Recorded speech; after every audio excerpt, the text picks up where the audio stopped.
Are you aware of the story of the Labyrinth? I don't believe so. There it is. I have not told them. So the name of the game.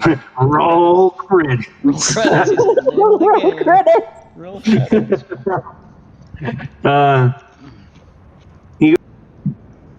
I will take first watch. I'll take second. I suppose, though, we've still got at least several hours before peak night if you wish for any more meeting of folk in town, or if there's anything else you'd like to discuss, I'll tell you what I can.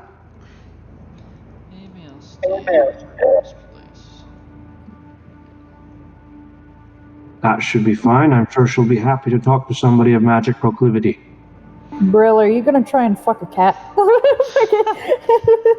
I know you were going to say that. Maybe I'll stand wherever. It can be done. We'll find out. Son of a bitch. Yeah. She just has a litter and they're like. She just has a litter of kits and they're like half scaled. They're like weird. So awesome. Oh god, they're abominations. No, but do you know those creatures from like Avatar where they have scales? They kind of look like cats-ish, but they have scales, like scaled armor, but they have patches of fur. They look really cool, actually. Avatar? The blue people? I think. I think.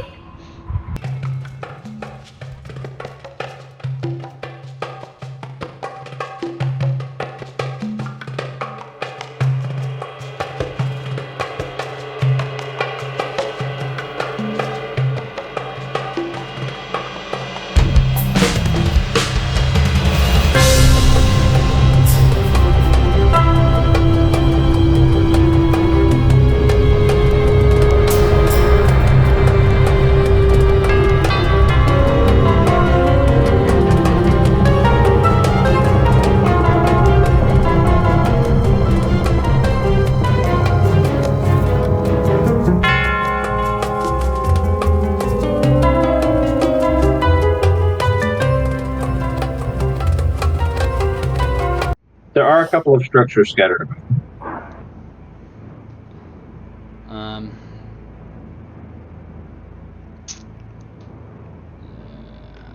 just gonna stay So far we know that this one is a ruined holy site.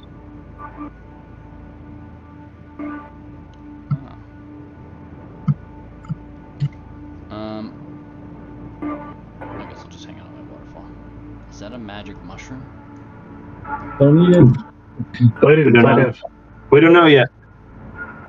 Alright, I'll go over and I'll use Arcana on it. Magic through shrooms. Well, first of all, for people's perception as they're, it says everybody's investigating this central structure. This great stone pillar, which stretches maybe 20 feet into the air. Oh, it's a monolith. Oh. It has ridges about every 60 degrees around the edge of it, which jut out all the way to the edge. And the recesses are each a much lighter tan color than the rest of the stone. The entire structure appears to be carved from a single block of stone. And although full of sand and faded by wind and general decay, there are vertical inscriptions that run along each face. In common by chance? What's that? Are they in common? The ones you are looking at, the ones on Torrent's side and Hyperion side and Kara are not in common. Though the observant among you will notice that each side is in a different language. Is one of the sides common? Let's take a look. None of the sides that you can currently see. Is one of them Fae? Would you like to investigate? Check all the sides. Check all the sides for languages you can understand. I will check the sides for languages I understand. This is Lapyrus. This is the wrong fucking person. God damn it. Okay, there's Inkara. Okay. So you will discover, all of you together, reading through the different sides and trying to figure out what the languages are in. Each of you will discover a language that you think you understand. The 6 sides appear to be as following. I'm assuming the 4 of you are going to take the time to discuss this and help each other figure out what the sides are? Yes. Shit! Okay. The 6 sides are in the following language. None of them are in common.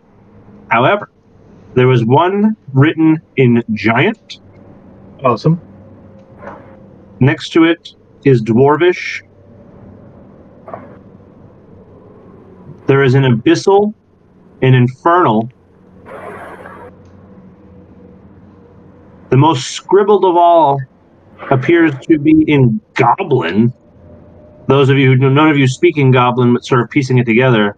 And the final side is in Elvish. Oh, I can read that one. How do we get these languages again? Both through context and through mild familiarity. Oh.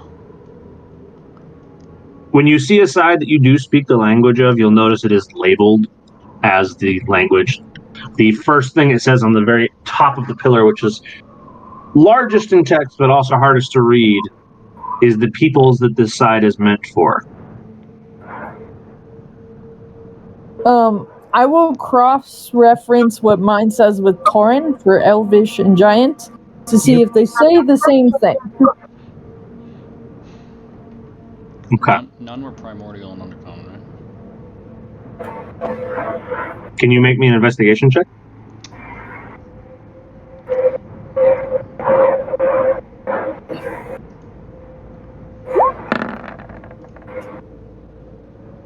Okay. Brill, you almost think you might have tricked your own eyes as you just glance around at each of the faces once more, and where you swear there was the gibberish that you did not understand before begins to take the shape of a primordial script. It's as if the monolith itself is transitioning on this side, sort of rotating into itself, and the script is changing to a language more familiar to you. Still avidly avoiding common, but nonetheless giving you a side that you understand in some capacity. In Kara and Tauren, as you two discuss the sides that you can read, you find that the ideas on this pillar are similar, but the way it's worded is different. Sort of the way it is described appears to be more culturally sensitive and or tailored to the peoples meant to be reading. Okay.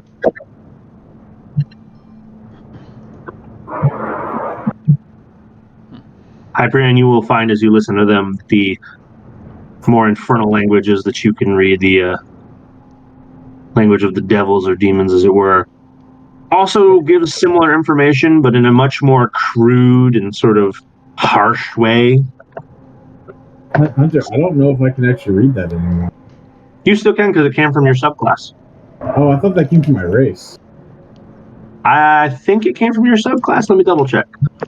You are, what was it? Pact of the.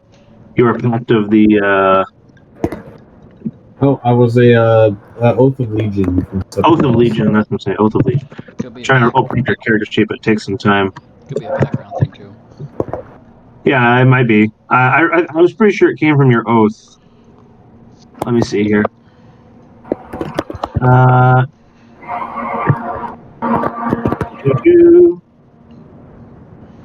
Maybe it did come from your race, actually.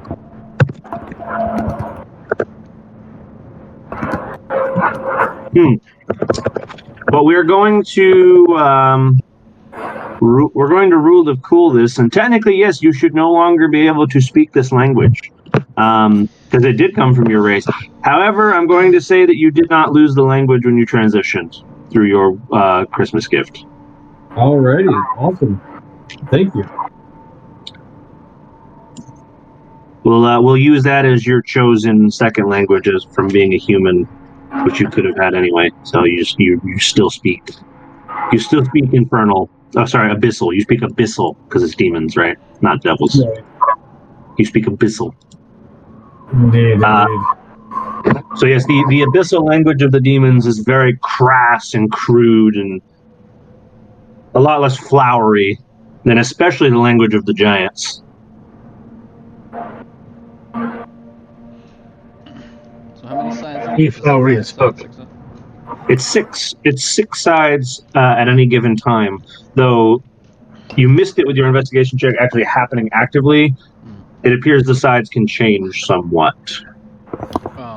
Although, let's see. Did we get like a semi-long rest or like a? You guys are fully healed and full stature. Full stuff over here. Like, Mm-hmm. okay, I think I need to. Okay, so I'll cast two things. I'm gonna cast. I don't know what the fuck's happening, and this is my main thing I do. Is I'm gonna first cast my false life on myself. Let's see what that's. Freaking, it's just Brill just starts casting spells over there as he's very fucking paranoid. Yeah. So what the three of you who are currently comparing notes to each other will discover, even though things are sort of different languages, this appears to be sort of a parable told in different lights.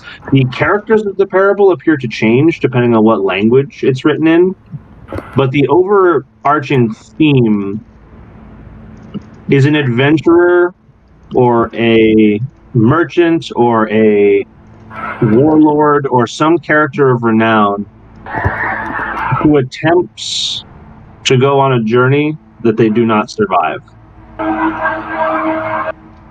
Oh. Okay. Interesting. Their reasons for perishing on all six sides come down to devoured by a great beast. So there was an adventurer that died by a great beast. Yes, essentially it's a story. Do they give any kind of detail on the beast?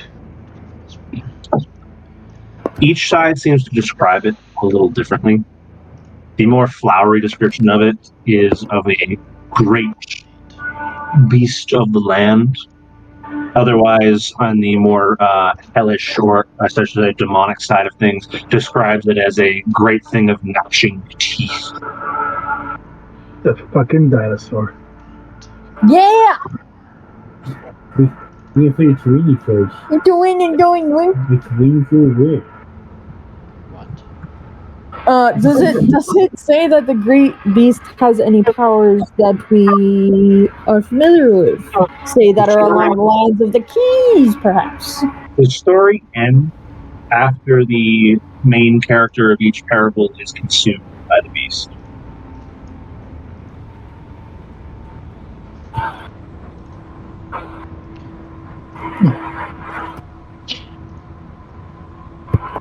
Though noticeably, these stories all end only about 2/3 of the way down the legible section of the pillar. There's quite a bit of unused space.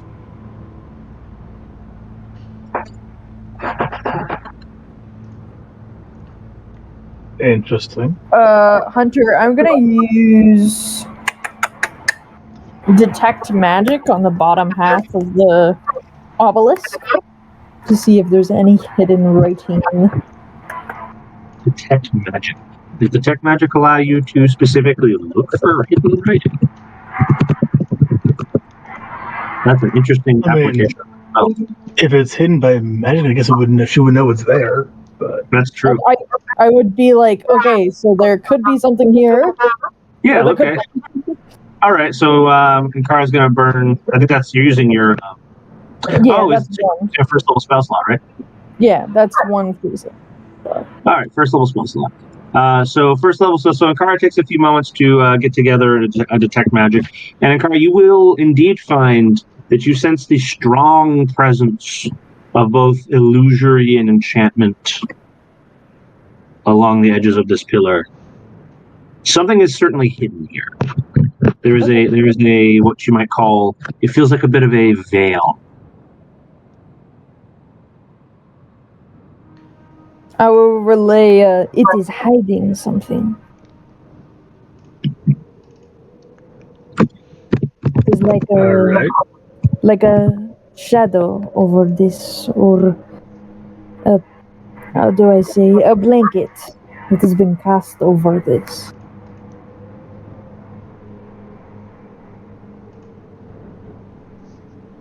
I will Okay.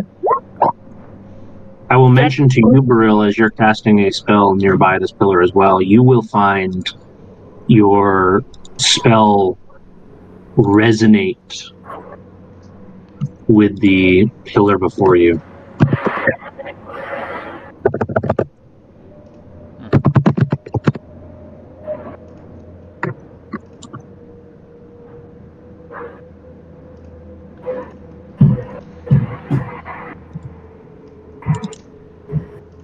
Okay.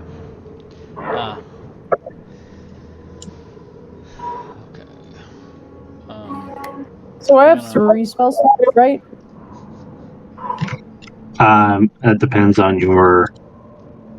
I have to look that up. Let's see. Ranger 5e. You are level 4 Ranger. You have 3 first level spell slots, yes. So now you have 2 left.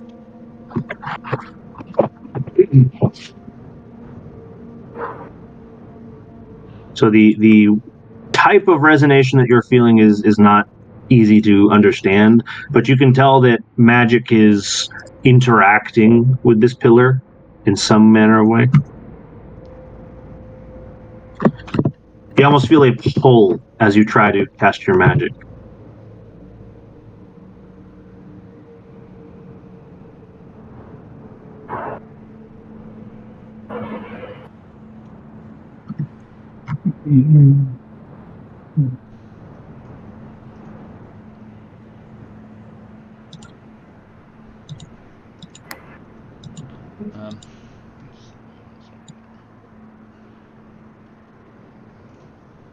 Can I give myself guidance and then try and look for any kind of like secret latches or ways to make this thing kind of move or change? Yeah, absolutely.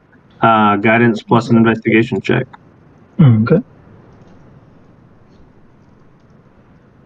And does someone give me a hand at all? Like maybe the old 8 action? Who wants to help? So Brill will come over and help you then. So we'll roll with guidance and advantage. And you said what skill again? Let's do investigation because you're looking for hidden levers and such. Damn it, that's the wrong one entirely. Which are you hoping to use? Which can you try and justify? Perception. Perception? We'll allow perception. Okay, that's much better in that case. And then with the guidance.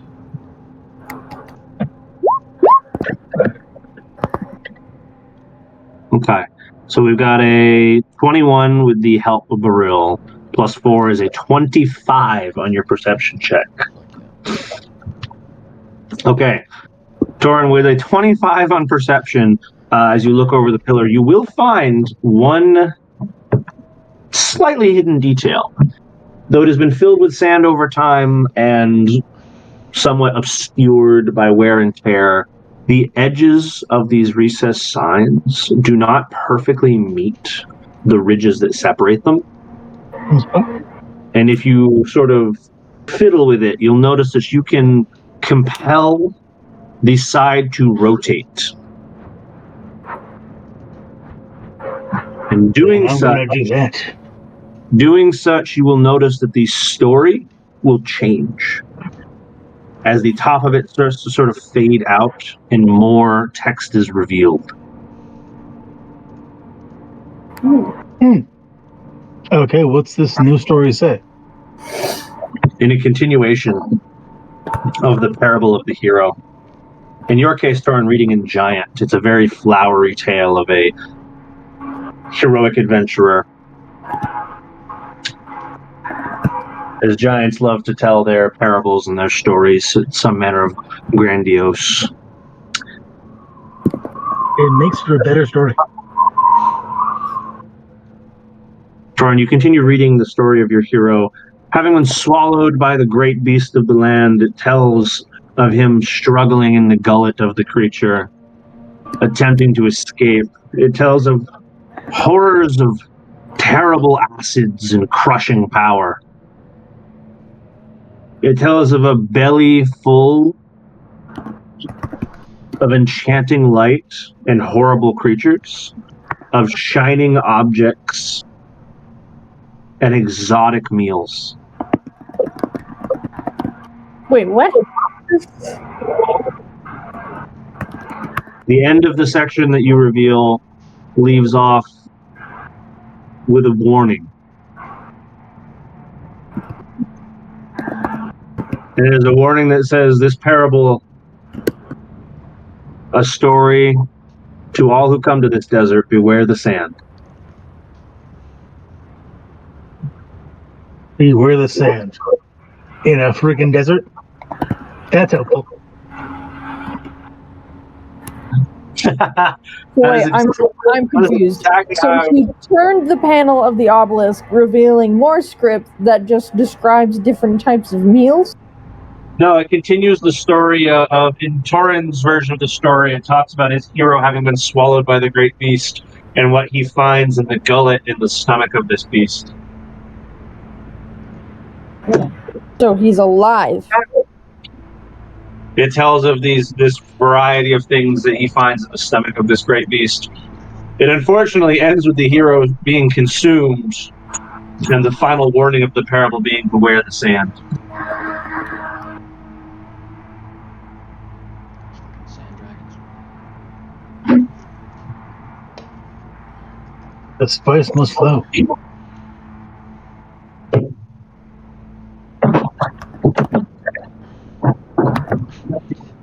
Okay, so did the other stories change too? Each side can be compelled to rotate in the same way, using whether it be magic or some amount of physical force. Brill, you're reading which language? Who wants to read the bottom half of their story? I'll give the version. Oh, I'll do it. Okay, and you're reading which side?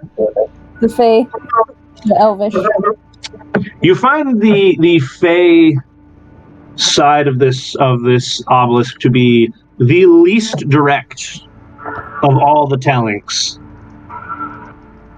The language used is vague and uncertain, and yours talks of less of a great beast and more of a wild animal. A wild animal compelled to a great feast. It tells of a beast of the sand, of the desert, feasting upon a table as far as the eye can see. Your hero of your parable strapped to said table as a meal, watching the great beast and its jagged maw sample dishes from living flesh to delicate pastry. I apologize for the slur there. And Ankara, your parable ends with the warning, beware the place you step, beware your footsteps being heard.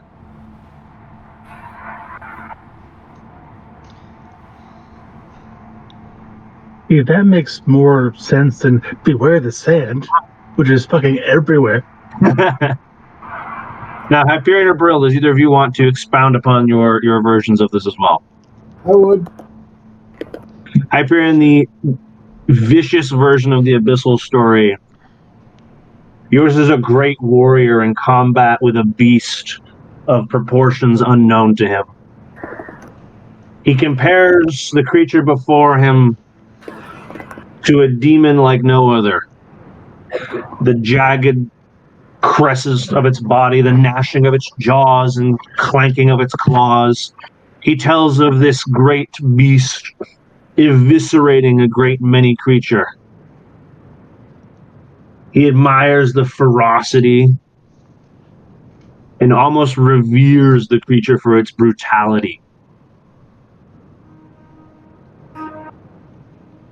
In your parable of demons ends with the moral of the story, if you can call it that in this language, being beware who you put your faith in. Gotcha.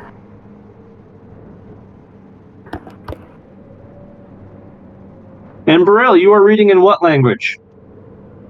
I was thinking of just casting comprehend languages and just reading it all. You could try that if you wanted to use that slot, sure. Let me see if there's anything. Maybe I can get something without spending it though.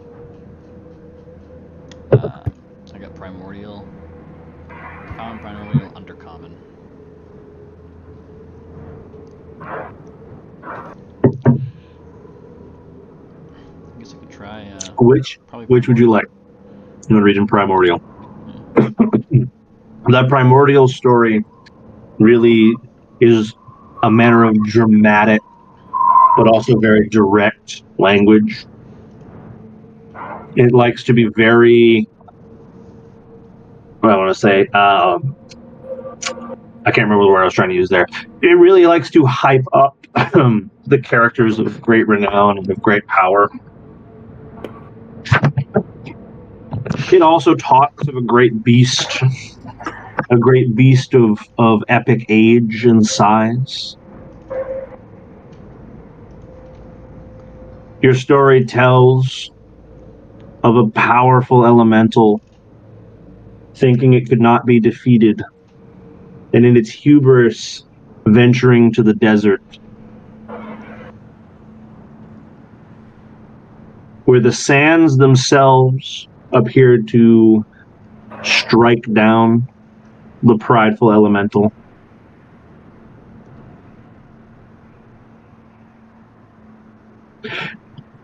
And the parable ends with a sort of warning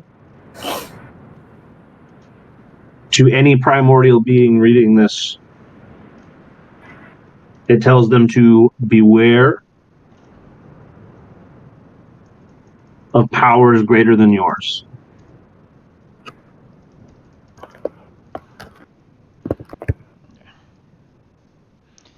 Damn.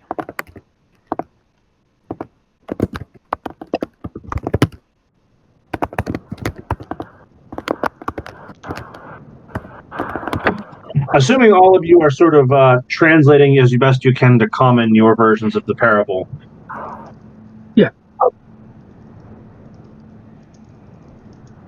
And thus discovering that the moral of the story, or I should say the warning at the end of it, is slightly different, or in some cases, drastically different. And Kara's just gonna turn to Torin and be like, "Can you say again what was in his stomach? There anything suspicious at all? Glowing words? Perchance?" I'm sure Torin can, Finnegan cannot. There was a lot coming in just now. She's basically asking you to describe what was in his stomach again. Saying, "I wonder if there's a key in there." There was no language that described the thing you were talking about. The language used was a gullet and a belly full of wondrous foods and shining objects.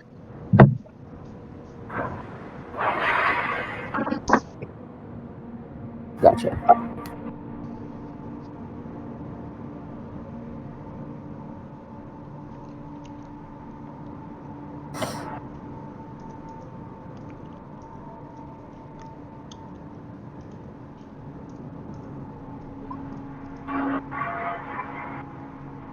So it sounds like the sand's a trap.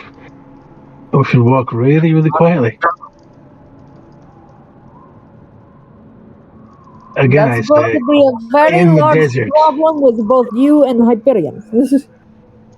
I can be kind of quiet. Like, not much, but a little bit. Hyperion, Silent. you are going to notice a bit of a shifting before Ankara is made aware of the same shifting as Lokiris on your shoulders gets very uppity and kind of starts grumbling about something. And there's this small furry creature sort of stalking just outside of the shadow.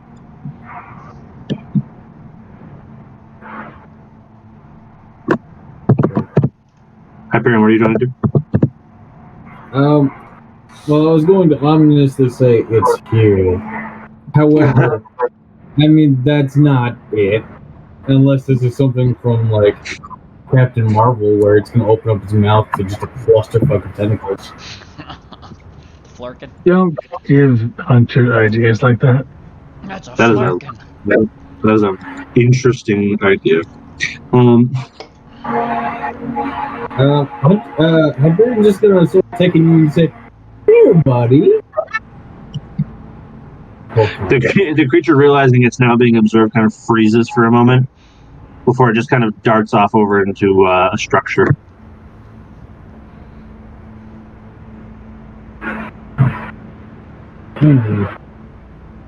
Carl, I just go off.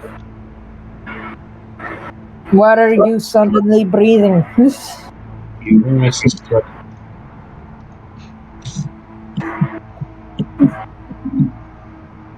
If you roll for that either, it's still violated. I didn't hear it.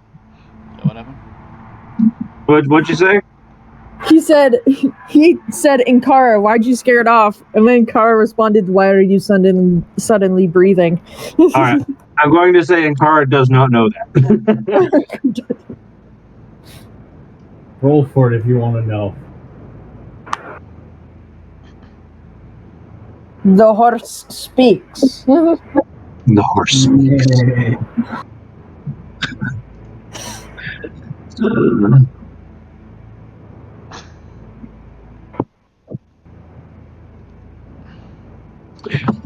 Oh, this is an interesting note.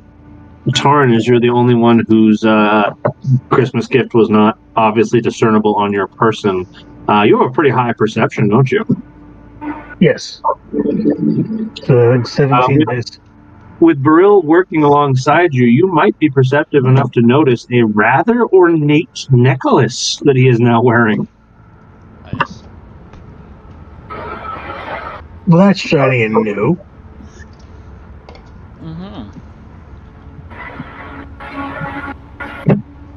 You I sense don't it to be, recall us picking it up. you sense it to be some kind of... You can't quite say what kind of necklace it might be, but it feels quite ornate, like more than just a fancy gemstone on a string. Oh. Perhaps magical in nature, uncertain. So I'm guessing then that Ankara's spell would have caught that too? It would have probably, but I'm assuming she was mostly focused on the one thing. If she examines Beryl while the spell is active, she'll notice it. As far as I'm aware, so far she's only focused on the pillar. Okay. In that case, I'm going to kind of give for a look like that's not just jewelry, so like kind of a say more, please look.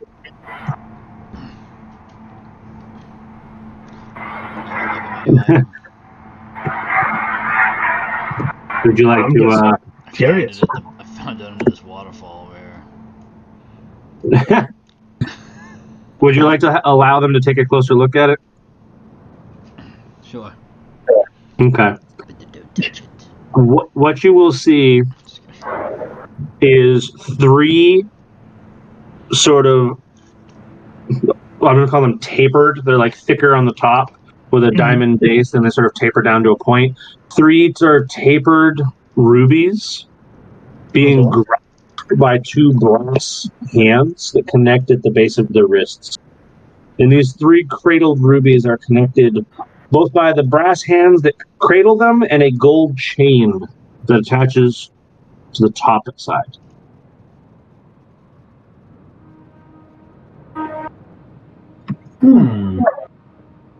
Does that symbol or like icon mean things to me at all? It does not read to you as a holy symbol of any kind, Okay. but it's definitely an intentional shape. For my failure as a DM, whoops, that's not what I meant to do. Ignore that.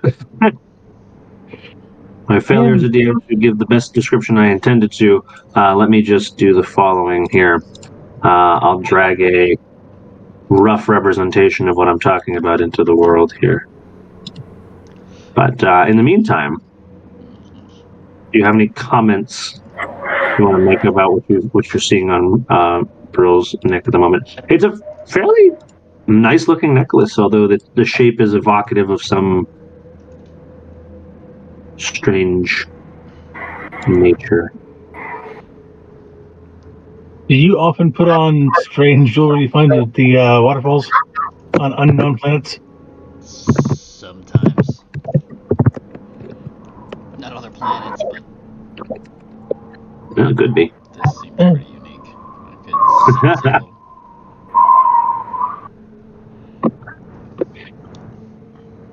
For those of you who are curious, it looks like this. Yeah, some magical magic. So, if your body gets ripped side to side, you are going to get clocked in the teeth for that fucker.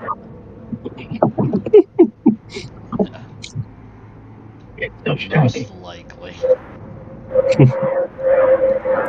He is lizard folk. The teeth will grow back. That's not how that works. I'll keep it strapped under my leather book holding strap here, or whatever this is.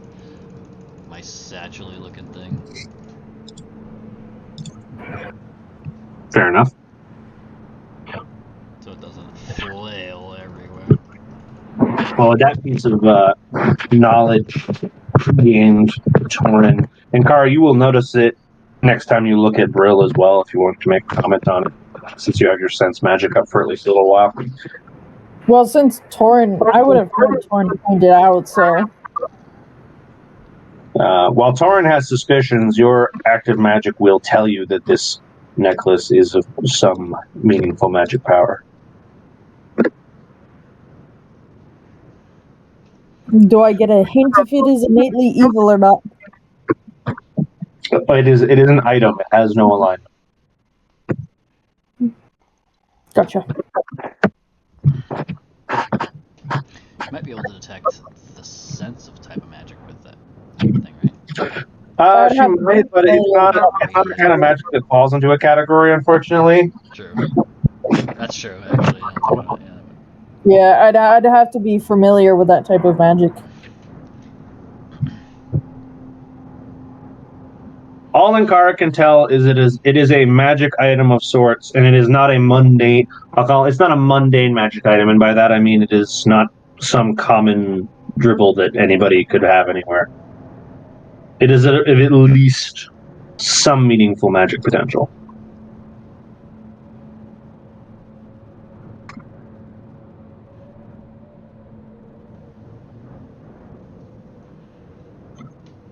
But with the intention very much being on you at the moment, Brill, as you seem to be almost interrogated by the rest of the group. Yeah. What do you want to say about your newfound necklace? He's like, Brill just goes, what the fuck are you yelling at me for? She's got a fucking dragon. This is bullshit. Yeah. You guys looking at this? Why don't you look at that? Where did that fuck come from? Did you steal it? No, I did not. Did it follow you home? Seeing as I do not have a home, no. That makes sense.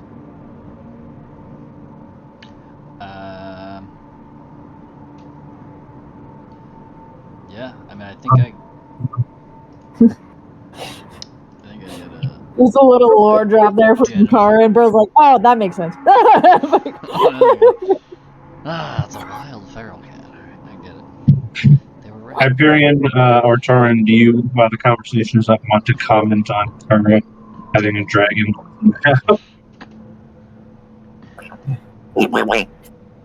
Hyperion will just sort of eye the little lizard for the first time and just say, do we have a mama that's been looking for us soon? That is actually a good question.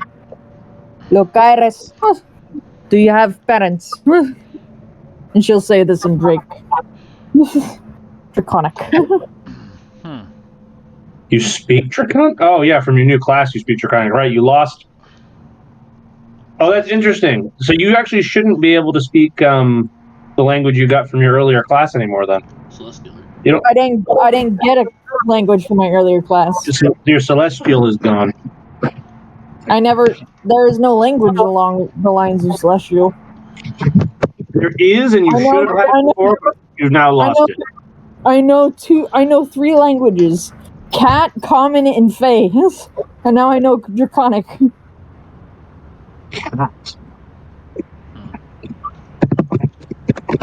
That one is not a thing. Cat.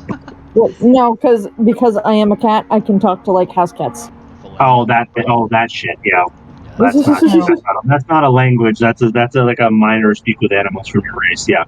Right. You've got one from your race, one from your background, and now you've got one from your class. All right. Anyway, yeah. So you have some semblance of you speak Draconic on the level of a toddler to talk to little Dracaris.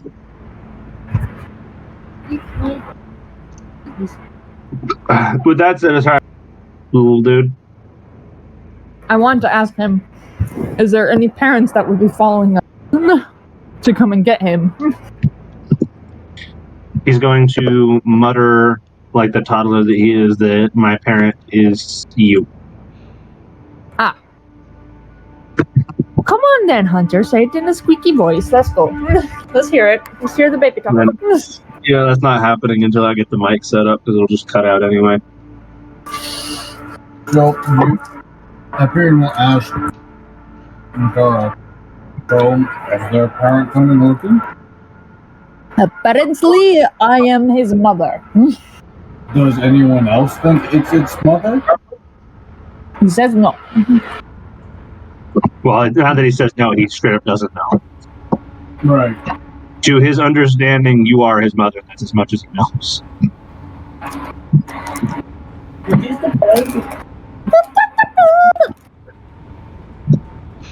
How did I know exactly what you just said? No, it's not. That conschwarble. I could still tell what you were saying. So Torin, while they are all chatting with their little mascot over there, do you have any thoughts you want to make, as you're pretty much on the opposite side of the pillar at this moment and therefore not directly interacting with Ingar at the moment? Let me check.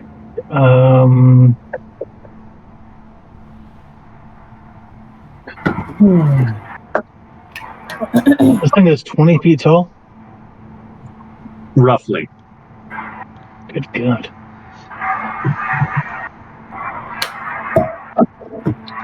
So again, you notice that only a certain section of it ever has writing on it.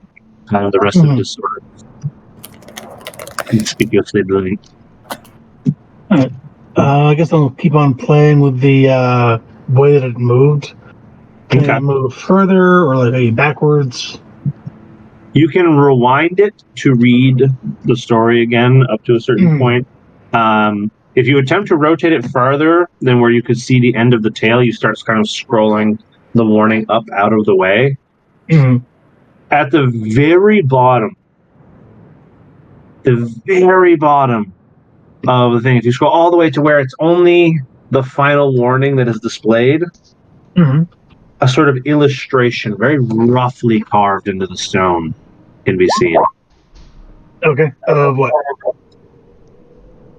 It just looks to you like a rough set of jaws. Doom scrolling, god damn it. It was right there. It's true.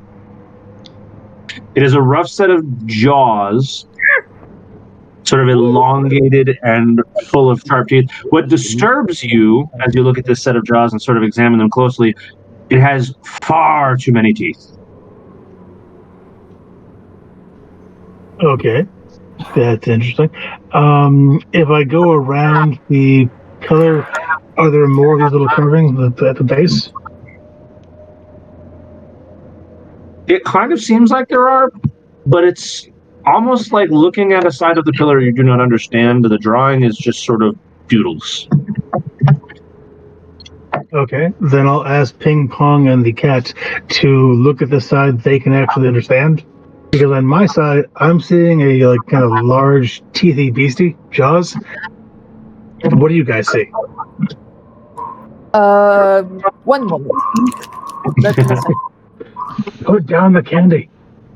Who's going first? Put the candy down. Who wants to examine and who wants to look for an illustration first? I will look. Okay. The Fey illustration is a set of mighty, angry eyes with reptilian slits that almost seem to be looking at you through the stone. I have a pair of Rill's eyes. Or dragon eyes, I should say. That's what they look like.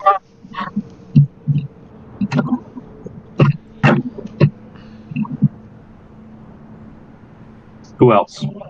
Who else is going to examine their illustration at Torin's behest?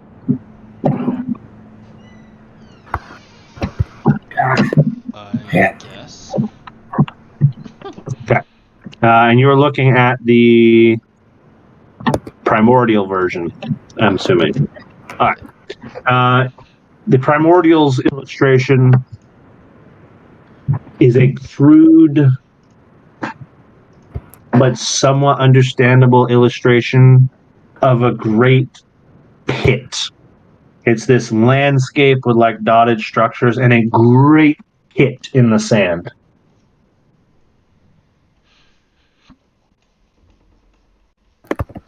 Dotted structures on a great pit in the sand.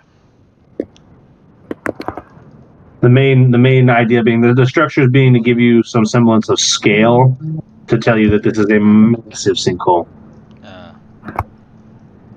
Like the kind we're in right now? No, this is not like a basin carved into stone. This is like a swirling pool in the middle of a great sand dune. Oh, so with my child took to life. Quick then. Okay. Meanwhile, Hyperion, your illustration, if you choose to look at it, and the demonic side, as brutal as the version of your story was, is a visage of creatures stumbling with individual limbs chewed off or bites taken out of them. Interestingly, there's at least 5 or 6 different species shown with bites taken out of them. Huh. Alright.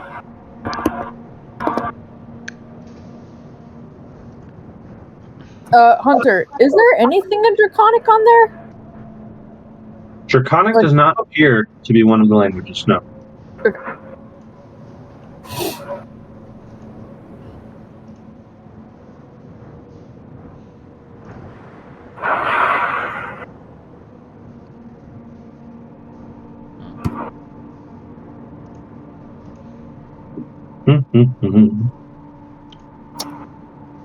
Wonderful. With those descriptions out of the way, so you have lizard-like eyes of great proportions and intense intimidation, a jaw with far too many teeth, creatures with bites taken out of them, and a great pit in the sand that seems to swallow the landscape around it.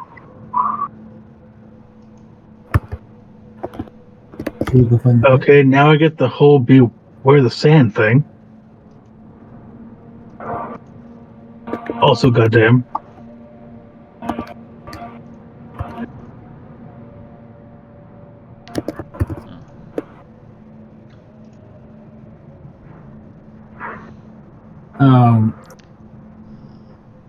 Hyperion will look off into the distance where the little fox went off to, and I'm gonna roll a perception check. The jackal. You're looking to track the jackal, is that what I heard? I'm looking to see what the jackal ran towards. You see a small, rundown shack. A lot less ornate than what was apparently the church or holy site. It's just like a very small living quarters, maybe a one-room shack. I will walk on over towards it. Okay. Hyperion is going to start walking over to this side of the basin wall.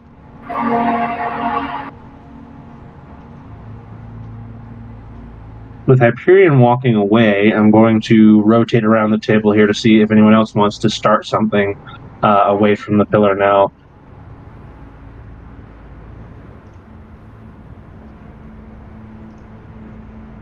What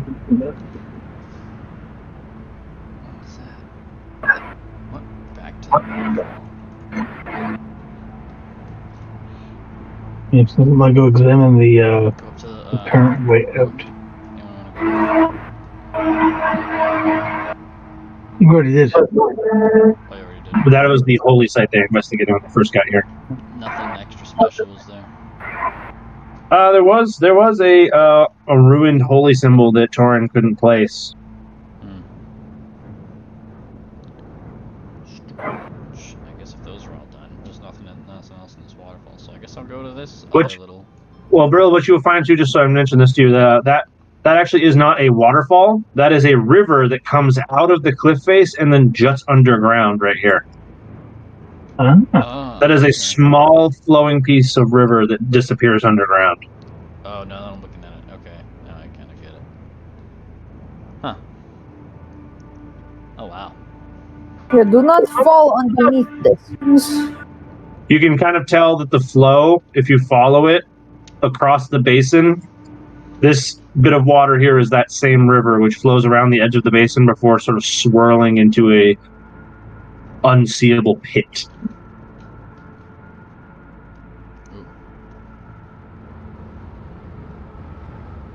All right, and then Torin, you're headed to this area, and you'll find, which we will get to in a moment, you find a break in the basin's wall, which appears to be a bit of a footpath. Somewhat well traveled as compared to the rest of the basin, in fact. Okay. I like well-traveled path. That might be the way out. Are you going to head off down that path on your own? Do I look suicidal? No. Fair enough. Hyperion, I will get the other guys. Oh, you're going to tell the others about that. Oh, fantastic. All right. Hyperion, as you get to the little shack, you hear what is trying to be intimidating growling, and you see a head poking out.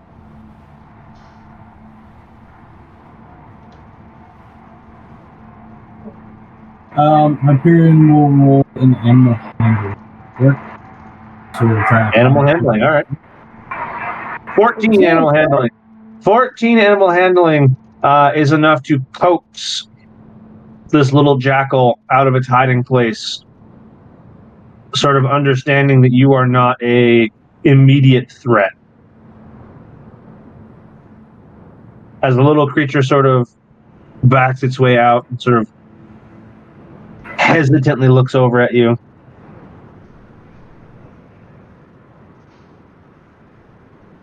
Hyperion will now try to walk further into the shed. Not into the shed, but closer to the shed to then roll an investigation check to see if this has been inhabited or utilized recently.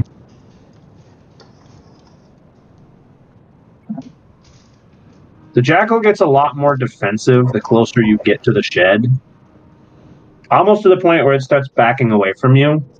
There is no evidence that this shed has been used and not even maintained or repaired in recent history.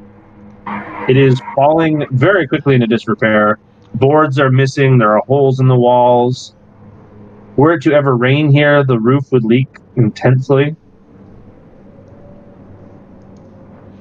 Can I see inside? You can, through the various scattered lights of stuff. And what you will see is a collection of 2 or 3 more of these little furry creatures. Mama has babies. Alright, on that note, I pretty well stop bothering the little family and get back to the obelisk. Oh, you're gonna. All right, fine. You're just gonna leave them. All right.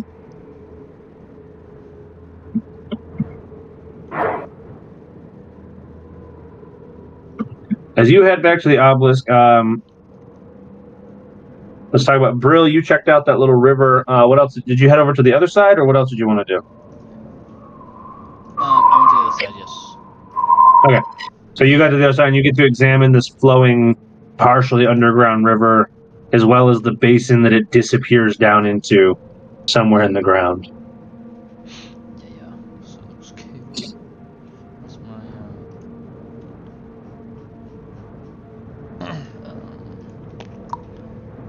this is some unique stuff over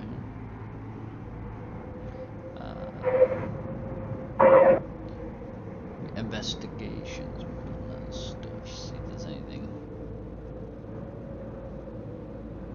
extra I can see. I guess. Yeah, I'll do investigation. Perception sucks. Oh. Sad. If that was at advantage, that would have been great. With your 9, what you will find is pretty much just what you can see at face value. This is a very risky type of river to interact with. You certainly don't want to get swept up by it and carried down wherever it's going.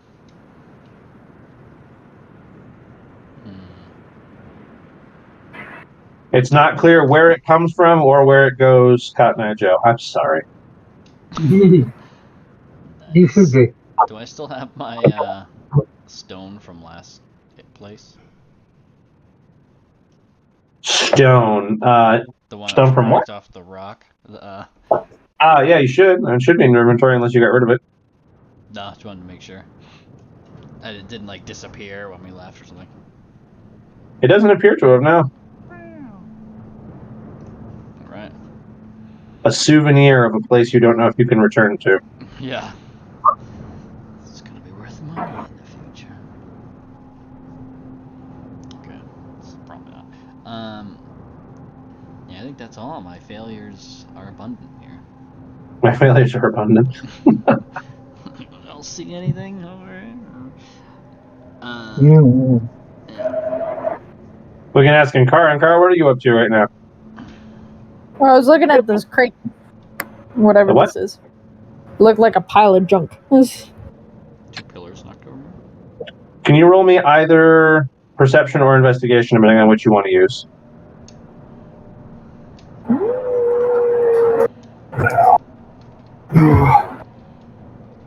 I don't know. Let's see what's better. They produce slightly different results. Probably wisdom. Or probably dex wisdom.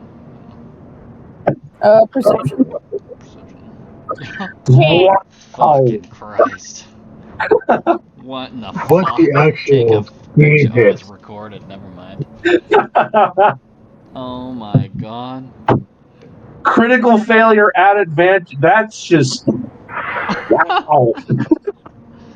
It's okay. We're not currently in combat, so it's the right time for one. Jesus. I feel like I get a prize. Yeah, Just your roll a prize dirt is you get to attack, walk but- away from whatever the fuck that is without dealing with it. Because to you, it does just look like a pile of junk and nothing remarkable at that. Are these pillars or poop? It's Should not try even to clear fight to you it and if see it's what a happens pile of one on one. if it's a pile of rocks or decayed wood or just sand. It's just a pile of something. Fight it. Have the dragon lick it for science. Double failed perception. That's like a trip hazard or something. That's fucked up. It's a good thing you weren't doing anything important. It's a perception check. I used to have DMs that would fucking cause issues if you went into a fight and someone rolled a 1 on like that, like an attack. They would actually accidentally like trip into something and hit like their ally with their axe. Critical fail rules suck. Oh yeah. They used to have them like they'd hit allies and shit if they failed. It's like my bow broke in half. What the fuck? He's like, oh, so you rolled What a the 1, so fuck? roll damage. He's like, what? He's like, yeah, you just buried your great axe in your ranger's shoulder. Some of those fucking critical fail tables are wild. Like there was a old rule set where you'd have to roll on like a D100 table, and you could straight up lose like a fucking limb or something. Yeah, Star Wars actually did that. You could lose limbs and shit. Yeah, you could just straight up be permanently fucked up because you rolled a 1. That shit sucks. Dude. But no, a good thing for Ankara's case, the double fail was just she doesn't see anything interesting about this pile of something. And that's kind of the end of it.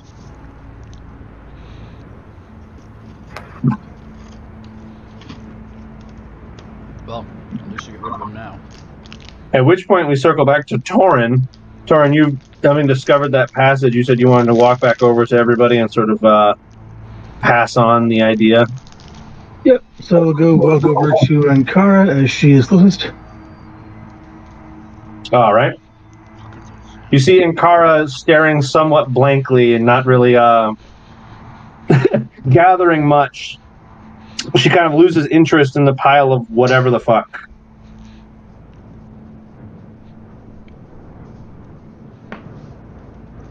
Are you okay? You're just kind of like out of it. What? Oh. I just wanted to see if this was anything, but this seems to be a pile of junk.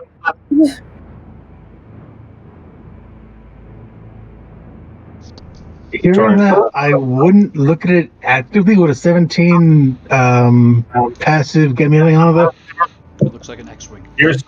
Your 17 passive, if I back you guys up so you can actually get a look at it here, your 17 passive is going to give you a disturbing notion, which you can choose to ignore or expound upon.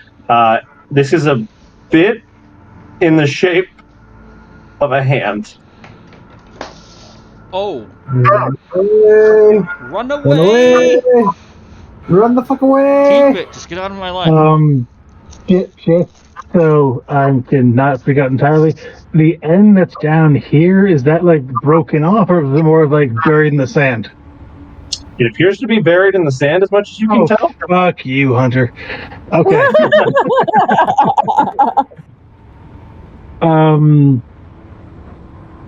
I'm going to try and very carefully examine the base of it. Okay. What are you doing with the pile of junk? I'm getting a little nervous because your pile of junk looks oddly hand-shaped. And given... I kind of point out how with the hand reaching out of the sand. And Kara, with assistance, you can observe that shape. She's just going to point to these two piles over here and then be like, so what is that then? What are you pointing to? The pile is over here and the one over here. Legitimately appear to just be piles of rock. So we think. Why did I have to pick the one pile? The best pile. Torin, as you look closer at the end of it, what would be like 2 wrist bones. Mm-hmm. Interestingly, there is a third in the center of whatever this structure was, so it's like a triple wrist bone. So it obviously isn't humanoid in structure. And rather than being broken off, they appear to sort of like terminate into the sand at like a shallow angle. Looking closely at this structure, it appears to you as just petrified bone. Okay. I'm gonna call her brother at that point. Because dead things seem like kind of a stick. Braille, you hear your name being shouted from to the south of the basin. Tali. Hyperion, I'm assuming you are either heading toward Brill or heading toward the shouting. I'm gonna head toward the shouting. All right. So, Brill, having had your name called out, Jump in the if you choose river to and go over and swim help over. them, I'm just kidding. I'm not gonna do that. swim against the current. Fantastic. I'm working out. I need to fight All right. dragons. So, Brill, getting there along with Hyperion, who's coming to the sound of shouting. Brill, you will, as quickly as possible, given necromancy being your specialty, recognize massive petrified bones. Just gonna be like, holy shit. And Brill, you farther sort of, I'll say, like archaeology trace 3 distinct digits that seem to end in claws. He's gonna go up in interest and excitement. So Brill, Torin, does nothing to dissuade your fears. In fact, he takes immediate interest in this petrified carcass. There are times I hate being right. This has been one of those times. Fuck.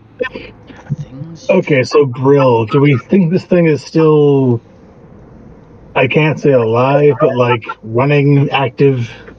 Oh, The fuck is things it? we could probably do with this. Like, do you want it? Do we try and take it out? Let's Arcana this and see if I see anything affecting it already. I will give Brill guidance and aid. Let's see. I gotta. I'm going to back Red the fuck up. Arcana plus. Card steps into the river. Okay. So it's my Arcana plus. What is it? Are you taking D4. guidance from Torin as well? Yeah, D4. Yeah, no, D4. That total being 16. Brill, what are you attempting to arcane here? If this is something that could be alive-ish. Yeah, in some way, shape, or form, anything like affecting. Yeah, any way alive, rather if it's magical, necromantic, or just maybe that's just what it is. Brill, you have every inclination as you sort of like, let's say almost like probe at it. You can't quite raise the dead yet, but you kind of have a sort of natural feeling toward necromantic magic as you sort of like reach out toward this bone and sort of see if there was a way to contact it. This creature has been quite literally turned to stone. This is a fossil. If it is possible for this creature or the skeleton of what this creature was to be active, it would require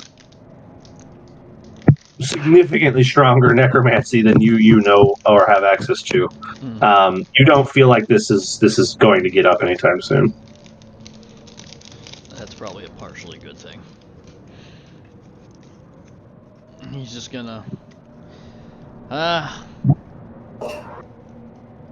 It's good, I guess. It's not going anywhere. It's very reassuring. It's probably fine. That's how people die. As he's brushing his hand along it like it's a nice new cat.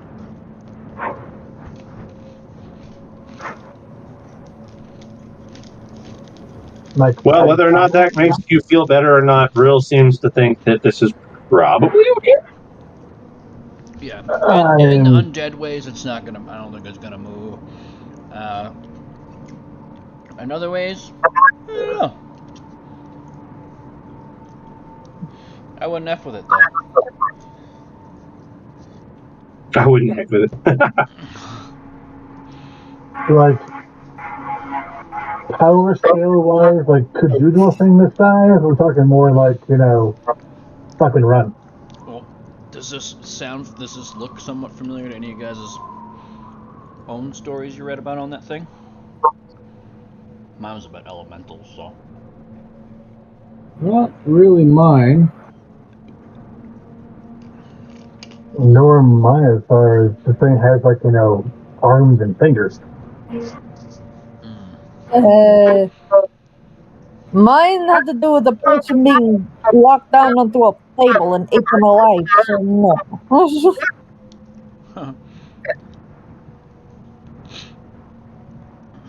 Yeah, mine didn't say what kind of elemental it was. It just said elemental in general. It could be fire, earth, air. It did not specify. Okay. Just make sure I don't miss it. Okay. Or just an all-in-one. That'd be fucking something. That'd be incredible. Well, overall, I'm going to point out the path I had seen over that way. That looks oddly well, or at least more traveled. So I'm not sure who will be coming here or why. Well, I guess the water would be a pretty big draw. The access to the mostly underground river. Yeah.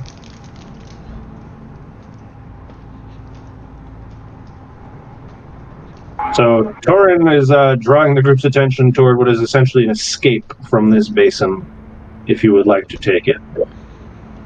Yes, I would like to. Anybody else want to go under the water at all? No, I can swim well, but not. I'm rough. Yeah, well, Yeah, I'm good. if one of you is more bummed. aquatic than aware of, it's not going to be an easy swim. Will's gonna be like, "Ah," and start kicking the ground as he walks away. But damn it, Damn I it. want to know. Well, I guess I want to go swimming. Might be something. Like, cool no over one there. said you can't. I'm Correct. too tiny. I'm too small, I will die. Like, how deep and fast is that river anyway? Like I said, I can swim well, but the water is far too fast. So You know, It is a fairly fast-moving water, not whitewater rapids fast, but fast enough that it would carry you.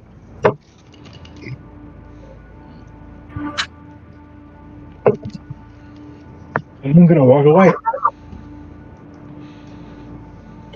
Where it disappears into the ground, it is whirlpool-esque, though. Oh, because this thing kind of drops down, right? Yeah, It's like- that is a whirlpool down into the earth. Yep. God, I would hate. To You're fall. you're basically seeing this little section of what is mostly a groundwater river. It's so cool yet so horrifying. Yeah, like, Torin walks away. Finnegan wants to fucking jump in, see where it goes. God damn role-playing games. Fucking role-players. So it looks like in Kara in the turn order here, you're going to take Torin's advice and hit everyone. Just right now, it looks like everybody's headed to the channel, just trying to leave the basin. Yeah. Okay, so be it then. We will Was leave there the basin. Remember- when it goes down here? Sorry, can I hold on one sec? When it Yep, goes okay. down here, is it seeable when I was over here? Like, does it go It down disappears and then it just into disappears? There's no like, okay, there's no way you could like go down. And, It's swirling water into darkness. okay. It's not even clear to you if you could get in there or if it would just drag you into sand. Fuck, I had a spell again, but I didn't pick it. Fuck. Damn it. Love that feeling. Well then, let's transport. This is going to be a fast travel tunnel to to a different section. Kenny, what were you gonna say? I was gonna say, remember, if there is sand, be very careful and quiet. Oh yes. Just saying, we're in a fucking desert. I want to go on a Laura Croft adventure. All right. Send me down the rapids. I see darkness. Walking down the it's only darkness because of the way I set it up. I just set it up so you guys couldn't. I set it up so you guys couldn't see through walls, essentially, and that just makes it dark anywhere that you guys can't actively see. This is bullshit. Oh good, I love that shit. So, you guys walk down this trail for a while, and it gets more and more well kept, and even a touch of foliage begins to sort of dot the landscape. As you eventually enter into this valley, this seems to be like a small settlement or a small village. Maybe no more than a half dozen or a dozen houses centered around a little wellspring or oasis. But it's a small valley village. It is disturbingly quiet. The sound of only the wind blowing, stirring up sand, rustling the water, shifting pebbles. There's no hustle and bustle of active people coming and going. No sounds of horses or caravans. It's quiet.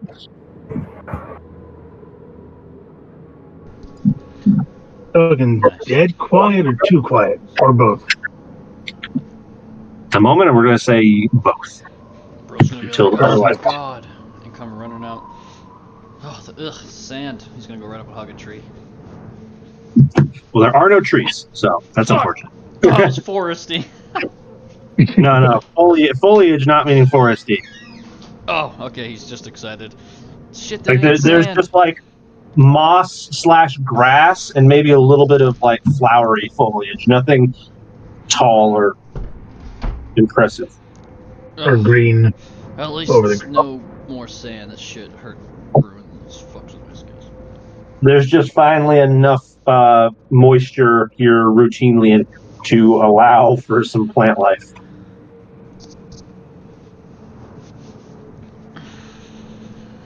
This place is terrible for me. I mean, you're a lizard actually, so technically I guess some of it's okay. True. your cold-blooded ass has all the energy in the world. That's how it too.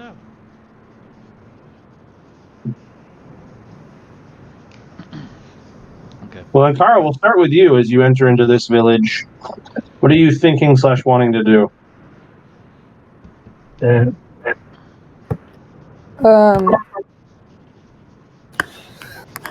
Proceed with caution. Kind of slink around the edge.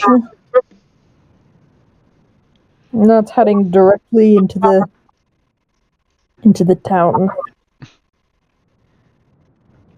Oh shit. You are kind of stopped by a piling of supply boxes. Go over the box. You clamber over people's storage boxes instead of walking around them. I do not touch the dirt.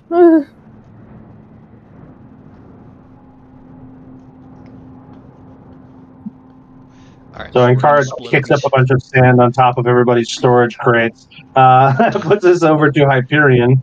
Hyperion, you're next up in the turn order here as you arrive in this village. What's your modus? Hyperion is going to saunter out to this little well structure. You find it not to be a well, but to be a bell, in fact. Oh no! Nice job.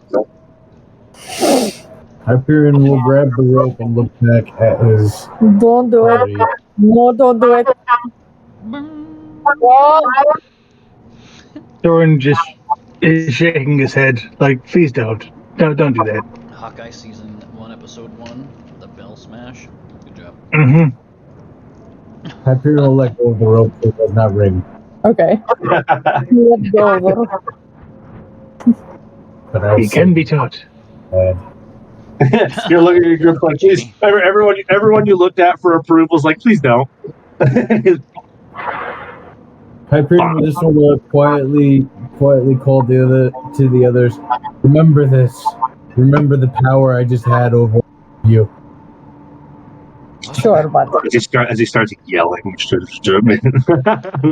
The important thing is you think that's true. Wait, what? Go back. You listen, but is he not dead?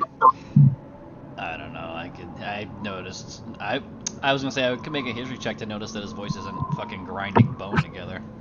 I was gonna say that earlier, but you guys were saying something and I totally forgot after. Torin, your perception can be that Hyperion's voice is significantly different. You've got a lesson, friend. Thank God. Because Burl definitely would have noticed. Brill and Hyperion, the two of you at least, whether or not Inkara's paying enough attention to notice, will hear Hyperion yell back, just think about the power I just had over you. And you pick up both on the fact that that's typical his style, but more so than that, you pick up on like, oh, his voice is different. It doesn't sound like he's gargling a chainsaw anymore. It almost sounds human. Some Brills will still be like, I liked you when you were undead. Hyperion, this is a note for you that you become aware that both Hyperion and to some extent Brill are starting to pick up on the fact that you are different. Oops. He's just up there yelling it like fucking Gene Simmons.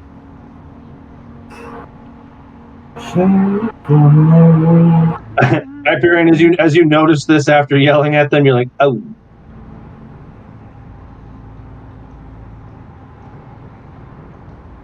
Well, moving on. Moving on, he said. Episode named The Dust Bowl.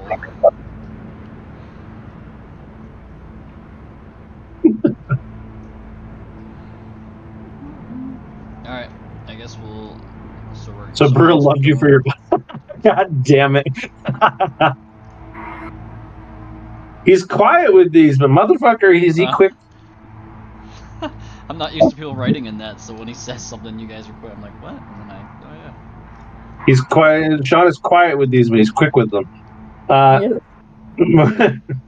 So I guess moving over to you, Tor, and then after you have this realization, like, why does your voice sound different now? We'll let you take your shot at what you want to do in this here town.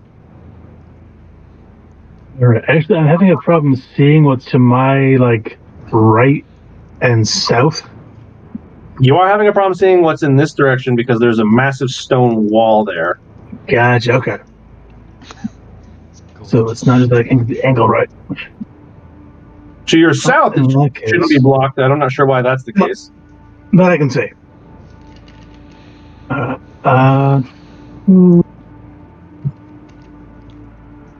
Can I see what's up this ladder? You want to ping where you're looking? Oh, down there. Yes. That appears to be just a very steep staircase into some kind of dwelling. It's like a dwelling that is raised up off of the ground. I think I might take the cat's approach of staying off the ground if possible. You just open the door from ages away. I'm gonna charge you what? I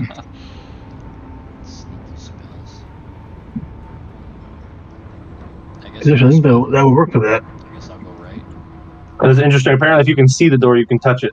Who knew? Yeah. So, Brill, you're going to hang out of it. As you wrap around this wall, you see a great wooden gate that seems to lead to what might have been a horse stable at some point. There's a water bucket and a hay feeder that seems to suggest that there might have been once a larger animal in this little pen. And there's another one of those ladders that leads up into a domicile.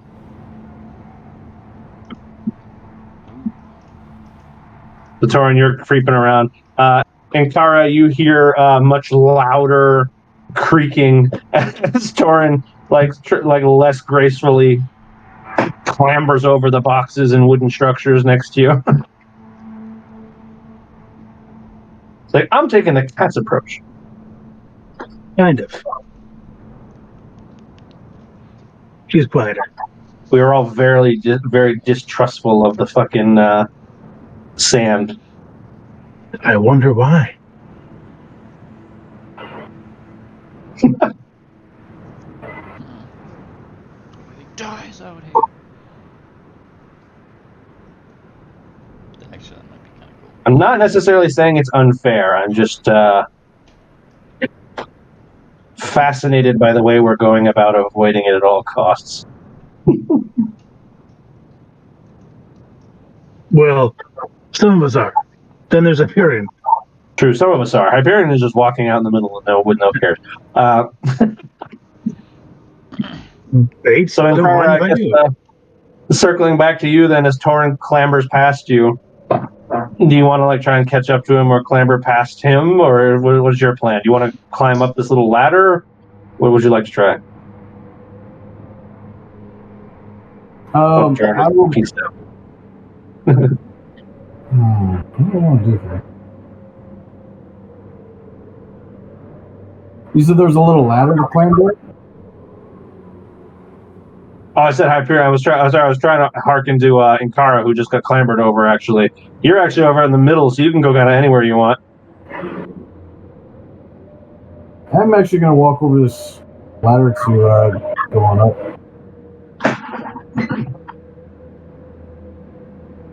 See, so you're going to.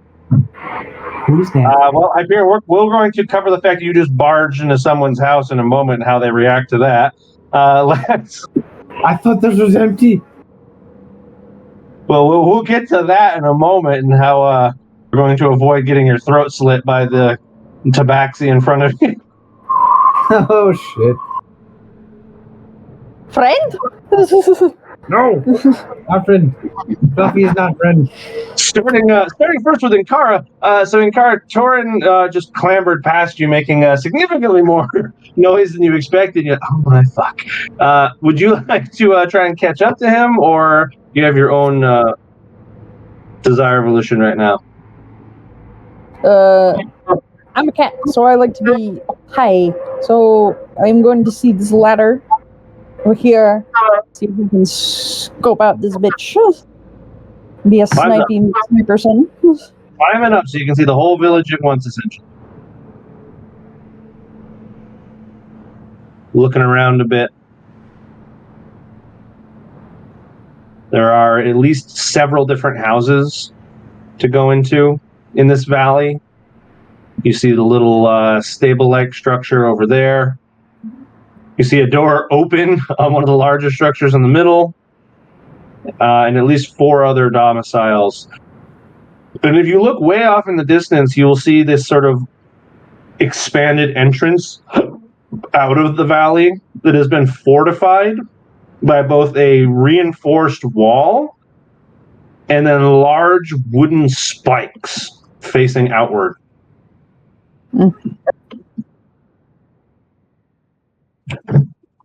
Spikes large enough to only really have any meaningful effect on a massive creature.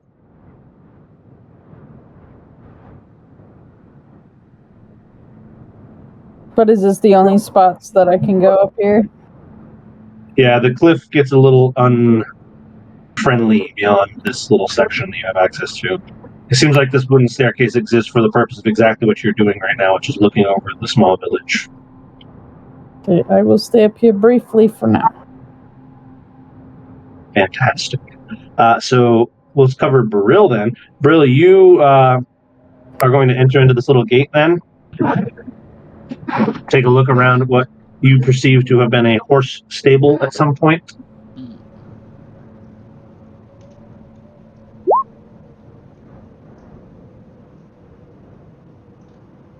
What would you like to do from here? You said there was nothing in here, right? There's no animals at the moment. There is a water bucket and what seems to have been a hay feeder at some point, though the hay left in it is questionable at best. Okay, that's what I was going to ask. So the hay is questionable. Is there any... The water's probably dried up in here? There is some water left in the bucket, but it looks like it hasn't been changed in a while.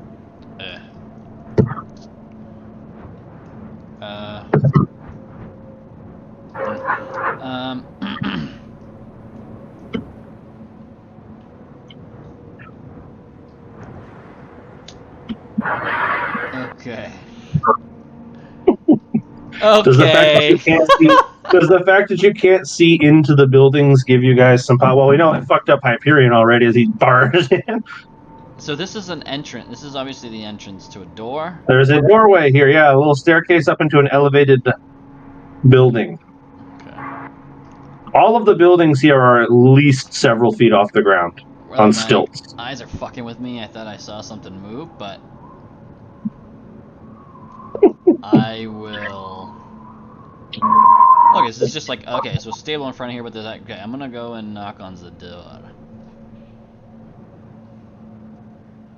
Knock on the... Ooh, alright. You hear a pretty frantic scrambling as there's a voice inside. sort of in a grovelly, not grovelly, but sort of raspy tone. Who are you? Who goes there? Why are you walking on the sand? Come inside. No. Oh, alright. I'm Baril, thanks. Hush, you crazy lizard. Get in here. As you are sort of yanked inside by someone reaching down the stairs, you get a look at this What the fuck? trench coat wearing black furred tabaxi. Oh my god, so we're like, fucking more of you?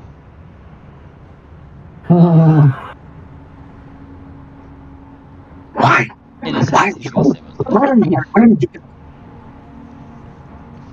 What's going on? What's the matter? I don't understand. We just got here. Why are you here? What do you mean? What is the matter? You should be dead. Why are you walking around frantically, loudly, and nonchalantly on the sand? Do you wish to die? No. Do you wish to get us all killed? Some people. I mean, no. We just got here. I don't know. From What... where? How did you cross the great desert? Somewhere far away. I don't know what the fuck it was. It was another place. We got magically teleported. You are psychosis from dehydration. Come. Let me get you something to drink. Most likely. As they walk over past you, moving quite There's quickly. more than one?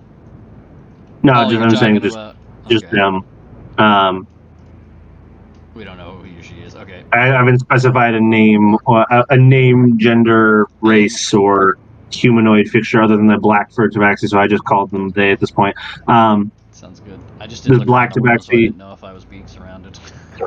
No, there's not more than one in this room. The black tabaxi moves past you, walks over to these crates, pulls out a glass bottle with rather clean-looking water, and offers it to you.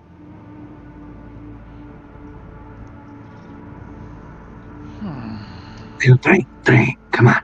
You're not good to me if you're fucking loopy. Okay.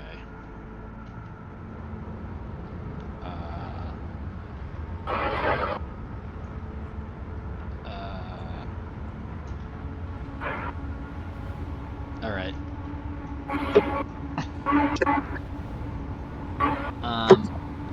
I will... I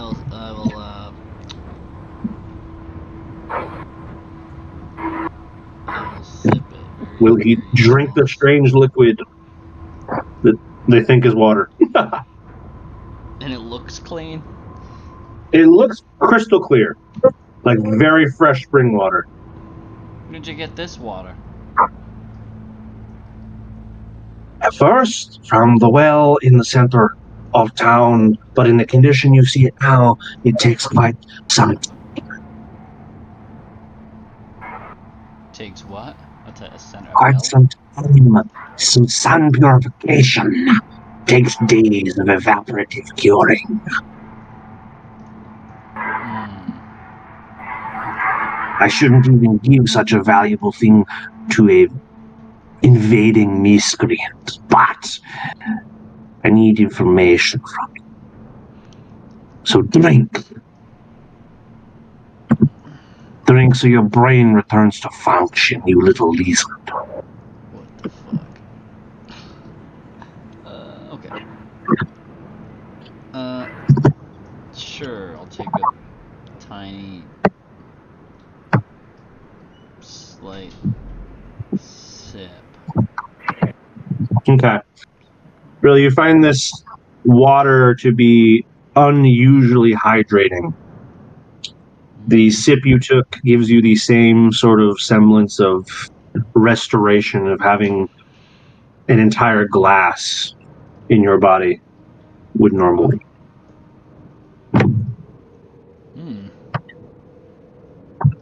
It's pretty good stuff.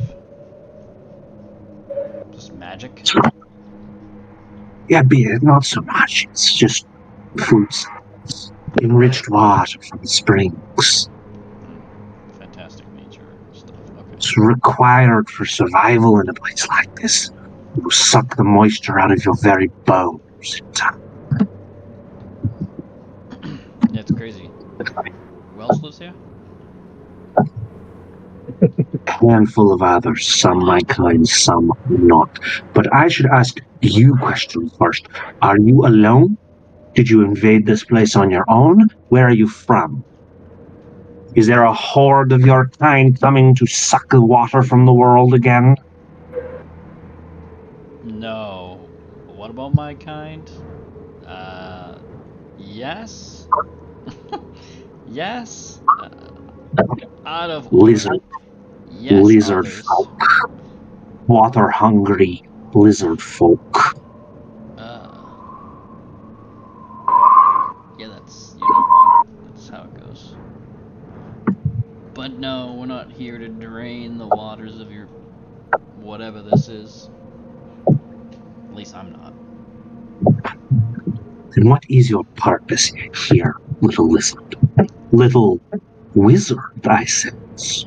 Ah, yes. Good eye. In- Kitty cat. Interesting. March up the stairs and burst in. You see somebody who was busy working on something at a table immediately flip around with a knife in hand and get into a low stance as if they're going to charge you. Intruder! Wait! I will shoot like the meaningless fish you are! Ha! And she charges towards you. Hyperion is going to jump back out the door. You dive out the door. The orange and white-haired tabaxi follows you out. You cannot escape from me, you thief! I'm not a thief. I like how other people can't see each other, so it's like what they're seeing.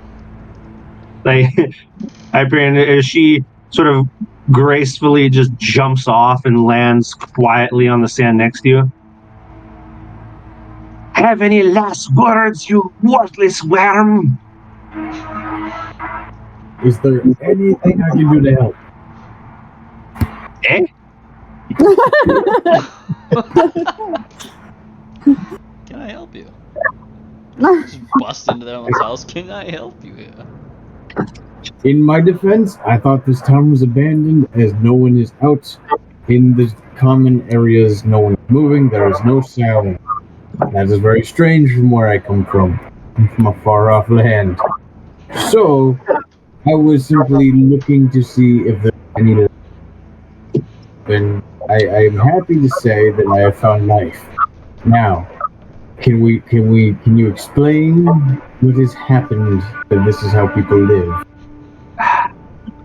Yes, I can, I suppose. I'm a little shell-shocked at the moment. You stink of human, but also something else. Well, the human's interesting as I'm not human. And Hyperion will raise his faceplate, expecting like a visible revolt expression. So Hyperion taking advantage of your dread helm to make your face look less than human. She goes, well, knows to play tricks on me then. Well, you great tin can of stupidity. I suppose I'll invite you inside as a guest instead of an intruder this time, so you do not attract the attention of the demons of the sand before I can interrogate you. Thank you. Side note, Hunter, I just sent you a message. Side note, before you look at that message, the dread helm gives me like a different appearance with the visor. Yeah. It does. It makes your eyes glow in a crimson red. I thought that was only with the visor down. I didn't realize that was the thing. As long as it's on, I think. I think as long as it's on, your eyes appear that way. Hunter, and she's gonna do that like as they're busting out of the house. So I guess after the talk and stuff. I see. Well, So you are a before bit they far away return to get a good to see a good reaction to this. But before they head back inside, you almost believe you see little ears twitch.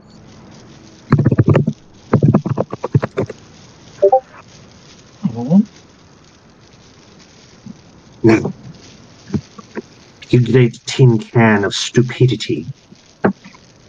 Where did you come from? How did you survive the trip? Well, I come from a very far, far off northern land. Very cold. I come from the northern region of Esperin, which it's recently fallen into a bit of a economic crisis, but that's not important. How I survived getting here? Well, I walked here from a bowl just off yonder. I'll just point back to the little canyon we were in. Interesting. I don't think I believe you entirely. I mean, there's other. I don't think I believe you entirely that you have crossed the desert by foot wearing such loud, aggressive plate. You'd have been swallowed whole. Tell me the true story. Well, I mean, to be fair, this isn't plate. This is chain, man. It's not like a clack, clack, clack. It's more like a ching, ching, ching. Well, that's racist. I was gonna say the exact same thing, so don't worry, Kennedy. I was in your boat on that one. Ching, ching, ching is in my vocab. I just had my mic up. Hyperion, you're going to hear a door open, and from a side room, an almost identical looking tabaxi comes out.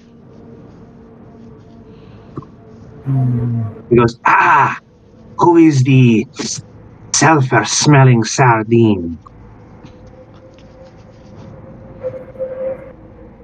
Well, my name is George, and I reach out my hand to shake his hand. From the children.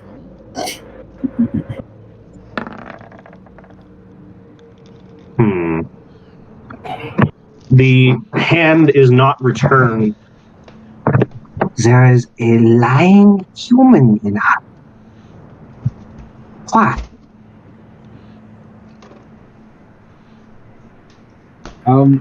Because I'm trying to figure out what has happened. Where is everyone? Why is it hiding? Why does your wife, kitten, person, thing, cat with ears, think I'm lying about crossing the sand on foot? Do you guys have here? You see this creature reach behind its back and unsheath two daggers simultaneously as they're twirling them in their hands. Call me again and I will get you. The more words you speak, the closer your death draws. I lift up the visor, again revealing my red eyes. Hang on.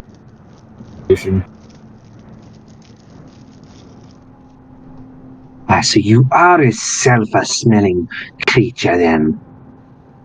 I think I just scared him shitless. Tuscan Raider. Not funny! 22 intimidation. As the newly introduced Tabaxi will put their blades away for a moment, they go, we are invaded not by human then, but a human stinking demon. Great. I'm not a demon, I'm dead. It's different. Now what can I do to help? Because obviously things are not going well. What can you do to help? You can go feed yourself to the great desert beast and leave us be. There's a beast. Where have you been? We just read the fucking. I obviously yes, but trying to figure out like what beast is. Yeah. We have 4 different descriptions. Yeah, you're right.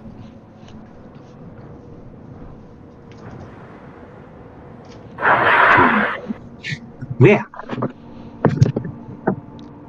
I see more how you survived the trip if you were lucky enough not to encounter the beast then. Or any of its, minions. What is the nature of this beast? Death. Slow, consummate death.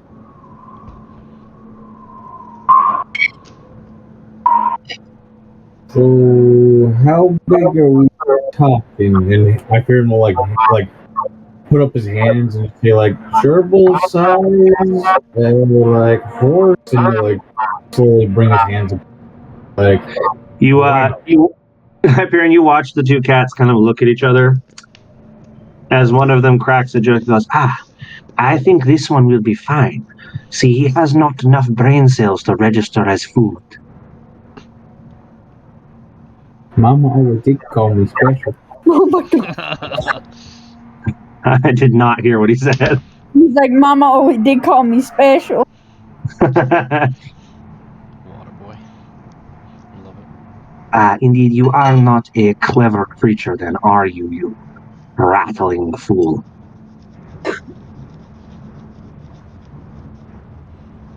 The great beast of the desert swallowing your kind and many others large whole. So like dragon or pits? Because we have a dragon. Impossible to say. None who have seen the thing have come back to tell. So how do you know that it has meaning? Again, I can hardly hear you. What'd you say, Josh? Oh my god. So how do you know that there's minions? Who do you think captures half of the people? The great beast is not making his own work. He is employing a great many number of servants. Then how do you know there's a beast if you've never seen it? Not much else to consummate a creature down to naught but the bone. Like fire and acid, those go through the trick. Bugs. Sandstorms. After some flame.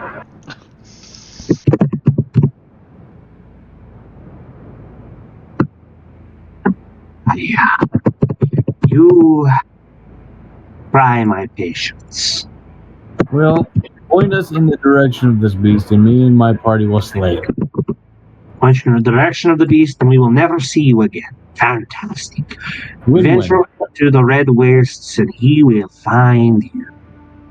Okay, off I go.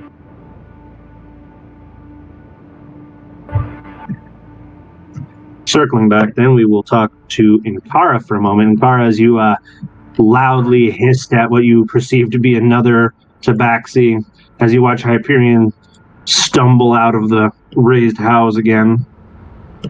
What would you like to do?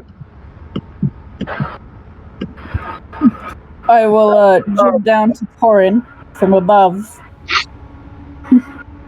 and explain to him at his side there are people here. Oh, so it's not a friggin' ghost town. Fantastic.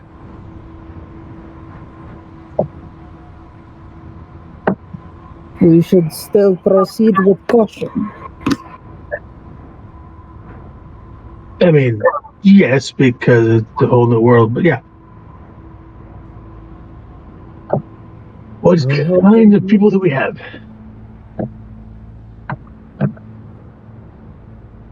I will let you take the lead. Where the two of you I'm wish not to go? friendly. Well, that's too bad. I don't think you have anything to go off to say that.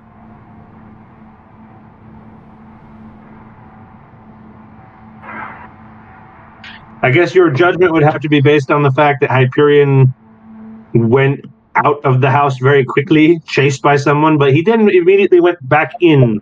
So the judgment that they are not... I told Torin to take the lead with the people because I am not the friendliest. Oh, you are not the friendliest. I thought you, they are not the friendliest. I misunderstood you.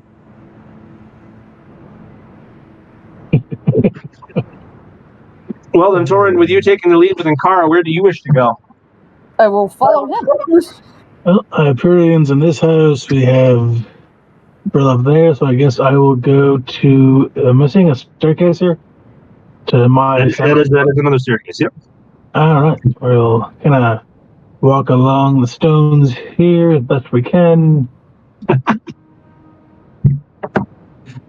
I almost want to ask for athletics for your giant ass, but... Oh, feel free. I will definitely try and do a roll for that. I get how it would be a bit challenging. And I pull this off. There's one thing for the cat lady to do it, another thing for your giant. You know what? Interestingly, you do manage, although the wall seems less happy about it than when Encounter follows you. Oh, well, it's still standing. That's the important thing. Hunter, I'm just gonna have Kai go into my pouch. All right, Kai is going to curl up in your little side pouch. Worth noting, he weighs like 30 pounds, so the pouch is now heavy.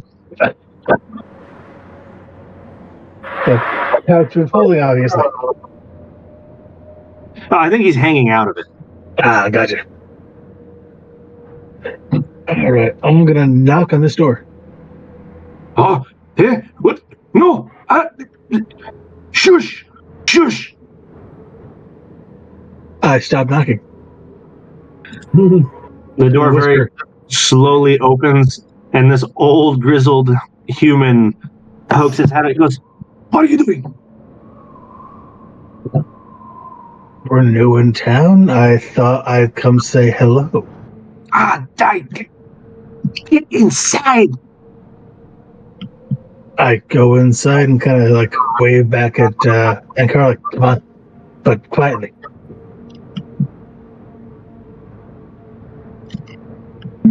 Yeah, you bunch of suicidal maniacs. Who are you? And Kara immediately goes in and sweeps the room. Well, to make a long story short, we are very, very lost travelers. Yeah, that much is apparent. Good gracious.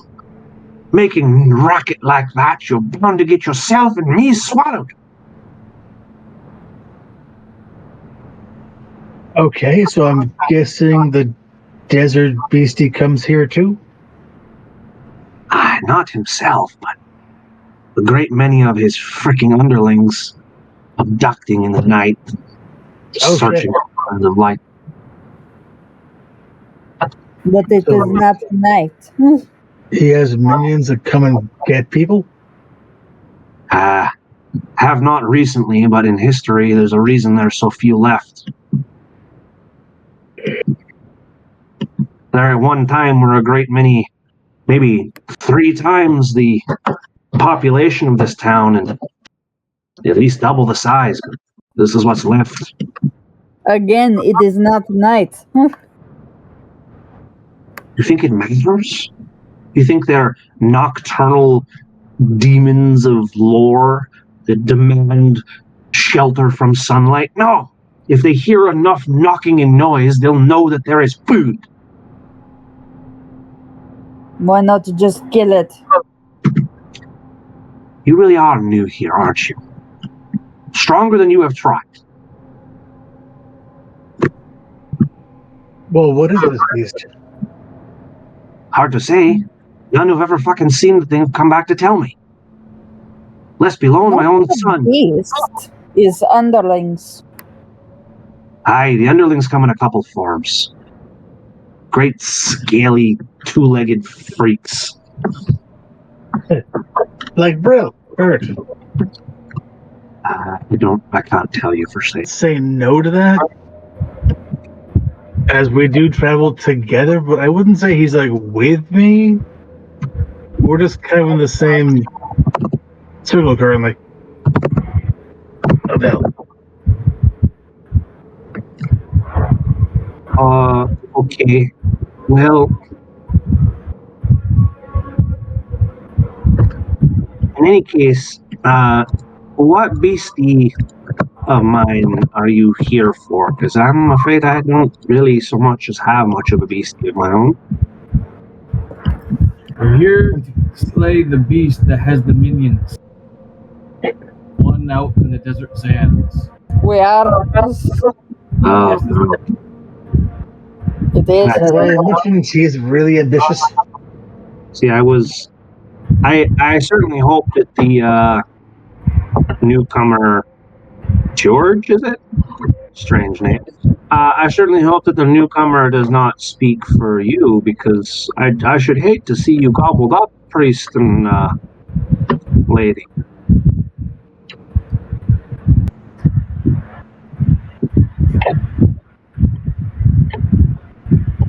Listen, George, your ambitions are good, but you're gonna die. I'm already dead. Yeah, but for real this time. I've tried a couple times. It is true. Just doesn't seem to stick. What do we Unfortunately. Silence, kitty cat. What do we Do not call me that. Proud. Proud. Fuck off, Tazzle. What do we know of this beast, sir? Your bravery is honored by sitting next to the one you make fun of.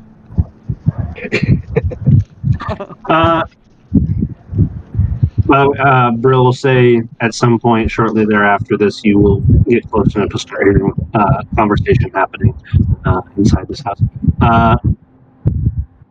What do I know? Or, I mean, I can tell you is he does not show himself of himself here. He sends his little lackeys to do most of his work. Where does he reside? Cross-referencing. I can tell you in the Great Red Sands, and that's about so much as I can tell you. No one's who's ever seen him has come back to tell. How do we summon him? Well, based on your current personality, just walk out into the desert and be yourself. Okay, at that, Torin's trying to not laugh out loud.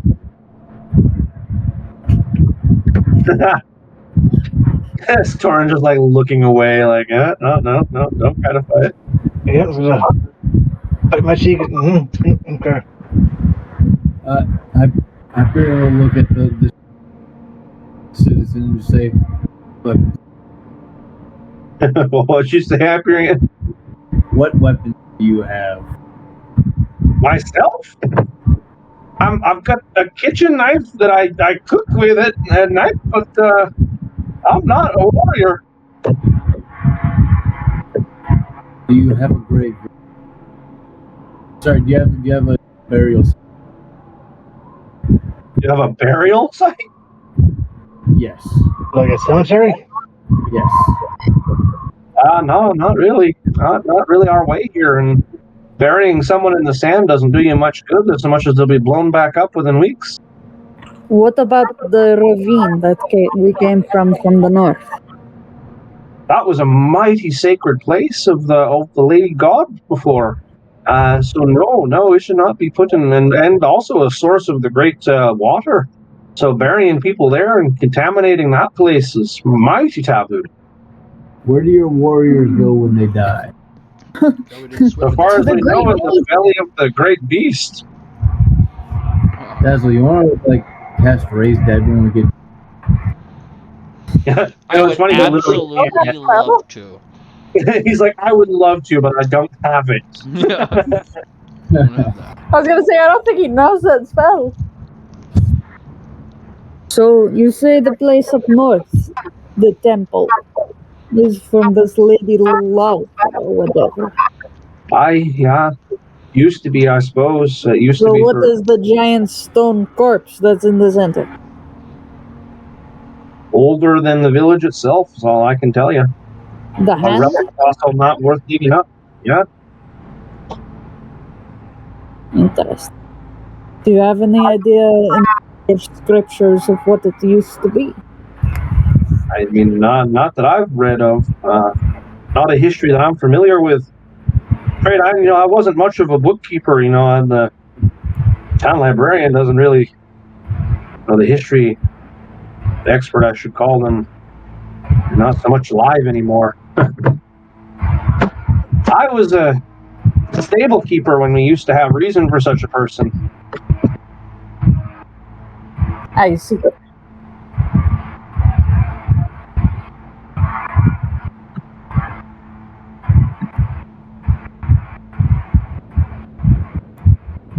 So at this point, we'll say it's been long enough for Brill to show up as Yeah, I was gonna say I have no idea where they are.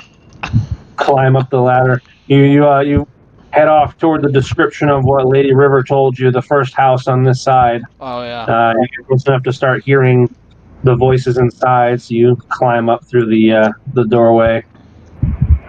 Torn and Hyperion, you'll become aware then as Brill makes his way inside, cramming into the now crowded space. Hello. Oh boy, more company. I suppose I can leave. You're a the- popular man. I suppose so. Is this your whole cohort then? It is. You can call me the pet if you want. That's what usually happens. Pet, aye. Lizard folk or UNT? Those lizard folk. Just wanted to yield Aye. words. Aye, well. You be careful where you say that. Supposed to say the blacksmith gear you might be in for trouble. Is he one of them? Yeah, well, so much as he says. He's just Maybe a we'll woke visit. halfling. Maybe we'll visit him. They can make some unique stuff. I had some old lizard folk friends when I lived elsewhere, and some might respect for you. They weren't so much your own stature; they were a bit more Humongo. humanoid. Yeah. Yeah. Wait, Richard, you live somewhere else and you moved here? Well, this place wasn't always a hellhole. You decided to stay here and became one. An odd life choice, but, each was own. Well, there was a time when I had reason to be here. That sounds like a really painful story. Holy shit. I was gonna say she died. Let's see who has really good. Who's got really good perception? Who can make either insight or perception, depending on what you want to roll. Warren. Taz I is don't wanna not here, roll I this. cannot.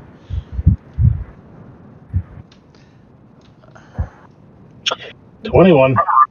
Torin, you sort of like look past the meaning of his words, and you kind of like look at where he glances as he's saying this, and you become saddened and vividly aware of the bed for two.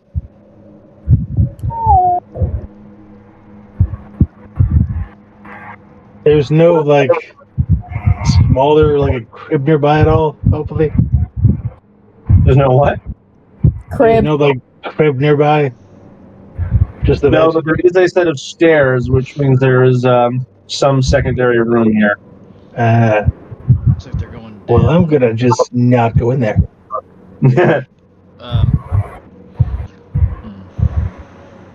Yes, other than that, River sent me. I met her. She was a dream. Oh, you talked to Lady River, huh? Mm-hmm. I bet she was a fan. She always likes meeting people from exoteric races. Yeah, she seemed at least semi-interested. Looking at the staff you're carrying there, lad, you're something of a wizard yourself. Yeah, she noticed too. She was interested in hoping I could help out with maybe something with you guys. I don't know. I can't pretend to understand Lady River's proclivities. I'm not much of a magic man myself.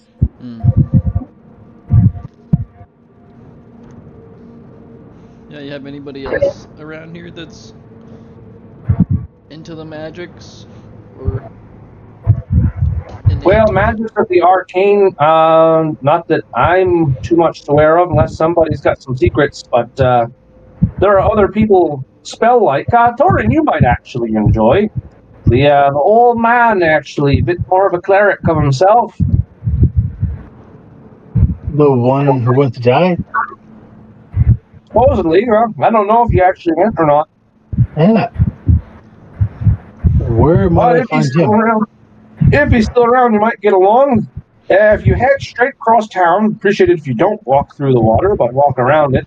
He's a house right across from mine. Not the big one with the twins, but next to it. Okay. He keeps a pretty humble, small place to himself. That's fitting. I'll have to Is stop this in the and... one that you thought may not commit suicide? Aye, that'd be him. Ah.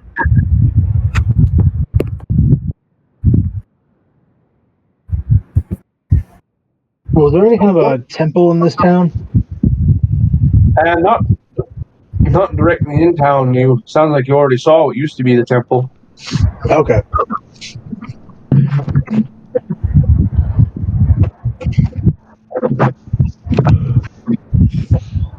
I might go and see if this third fellow is still here or not. But it's okay, I'll do it very quietly. Yep, for your own sake, I hope so. Hate to have a new cleric in town and watch him go the way of the worm.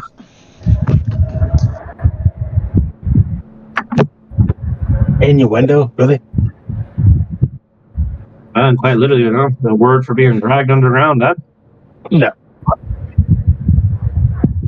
Well, I suppose you all be leaving then, eh? You know where to find me if you need me.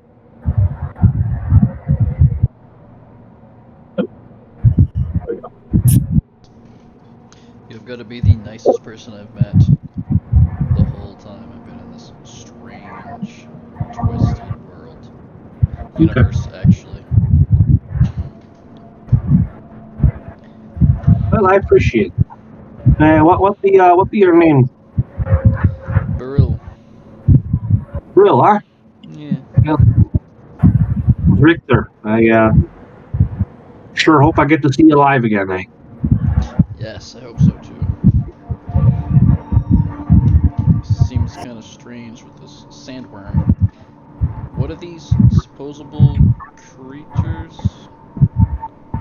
River was kind of the creatures that come and take the people. I can't say for sure. I've always supposed that they were a form of lizard folk, but I don't know so much. Okay. I mean, tall, muscular lads, scaly. Yeah, I don't know. They usually armored to the teeth. Yeah, I'm not sure. They could be, but I don't know. It just doesn't sound right.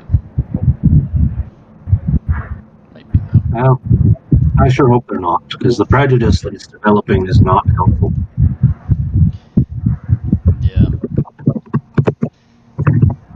I agree.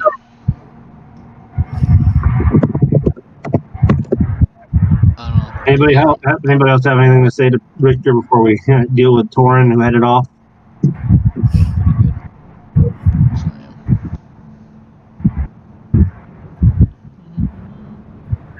No. I'm good for now, as long as he stays alive. Fantastic. As long as he's alive.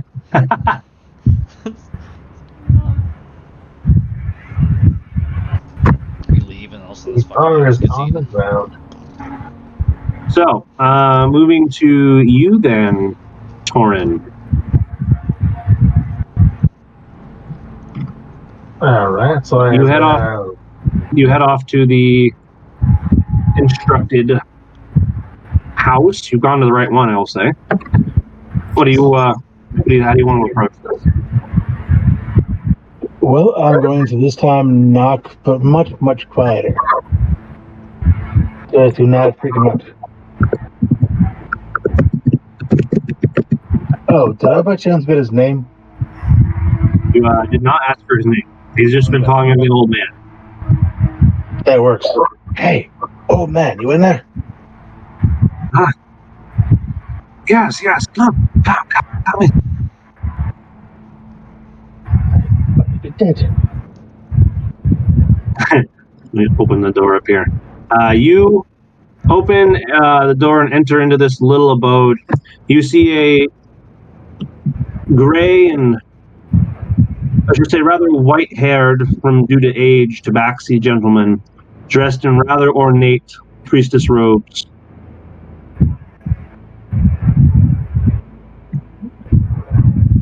He sees you enter.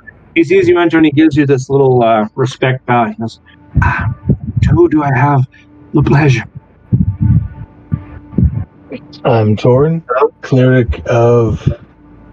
I just blanked the name. It's Ian something. Alanis? Morissette, yeah. That's what I thought when you guys said originally. I was like, Alanis Morissette. I'm gonna leave it there. You really is God. No, yeah, Alanis. Alanis, yeah. He goes, One of the two. "Yes, hello. It's a pleasure." I missed that? He says, "A fellow cleric. It is a pleasure." Mine too. I didn't get your name. Sorry, I was talking with a Witcher. He says, "I am called Knight."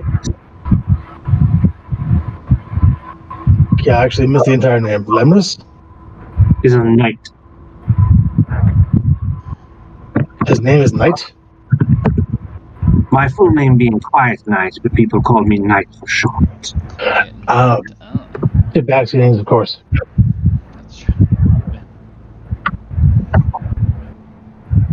Well, Knight. What do I owe the pleasure of this visit? I heard you were going to go and try and negotiate with the amorphous beast in the desert. I'm afraid it was an idea that crossed the mind, yes. I don't expect to make the return trip, though, so if there's much I can do to help you, please do ask while I'm here. Actually, I thought that my friends and I might help you. Really? How so? Oh, we're kind of ad hoc adventurers. So the idea of leaving this town undefended to just fully get picked off, I don't think is going to quite sit well with any of us. Wow. You're kind. I appreciate it. I don't suppose I know what to tell you to do, though.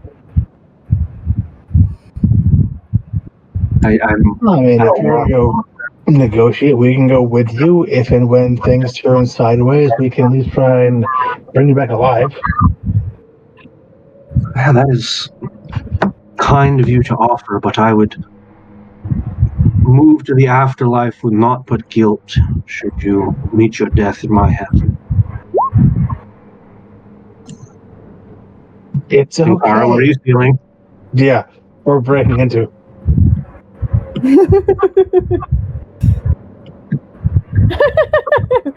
Boo, bitch. That is not sleight of hand to jump through a window. That's an athletics check. And stealth if you want to do it. What about? Oh, god damn it. Stealth if you want to do it without being seen. Athletics just to dive through. I had to open the window. Which you succeeded in doing. The question is, do you now want to dive through it without being seen? Or just dive through the fucking thing? Oh, you're going to sneak through. 26 on stealth? What the fuck? Rangers. At 11. You can't see him. And Kara, you both managed to quietly open the window and quietly slink through it in the middle of these two. I'm going to say he's here just to be respectful. In the middle of these two's conversation. At the moment, you are unnoticed by a knight who has given his full attention to Torin. And Kara, make a history check.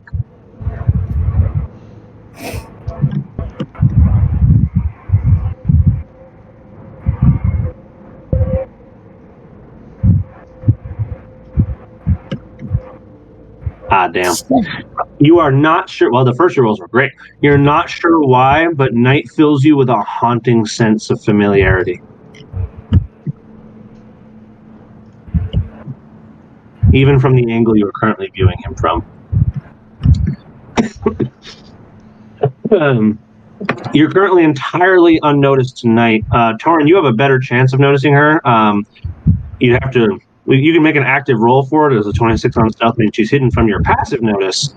But if you want to make an active roll, see if she's hidden to you as well. Sure. Can you even roll 26? Not quite. You notice 19. I could. You notice the window cracked open, but not so much as to why. Just a bit of breeze in. That makes sense. And Kara's presence is still hidden to you, but the fact that the window is now open is not. As Night continues to talk to you, he goes, I would not let myself live it in the afterlife should you take your own life at my behest.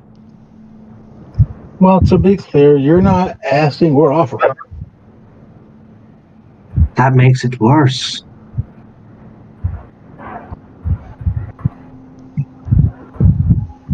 Respectfully disagree.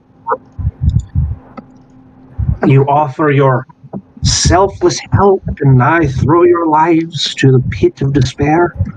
I cannot do that to one I respect. Okay, valid point.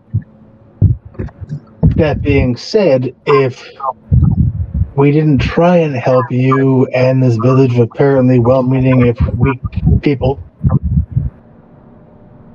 what's that say about us? You truly must be a cleric of a kind god. Kindness, love, forgiveness, beauty. Sounds. Talk.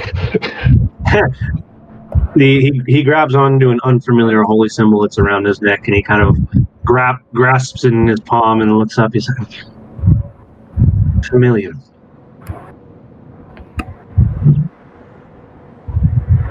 Are you a cleric's son?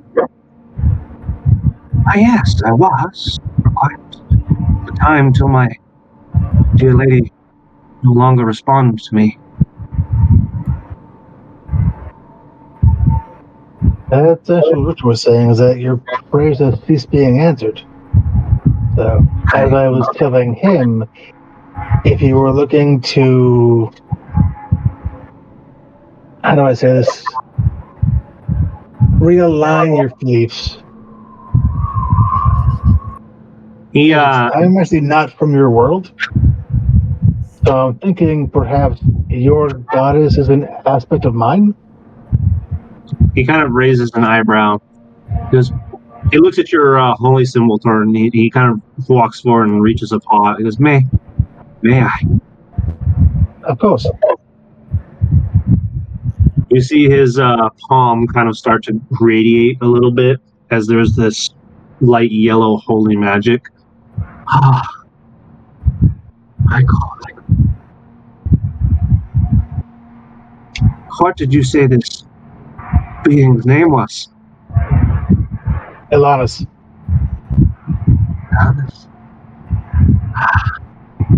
Yes, I think perhaps your theory has merit. Lady Elanus feels familiar. Kind of like home, right? Yeah.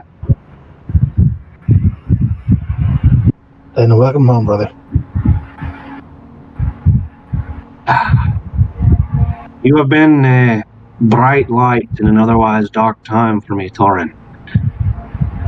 I suppose if it is your God's wish for you to do what you can,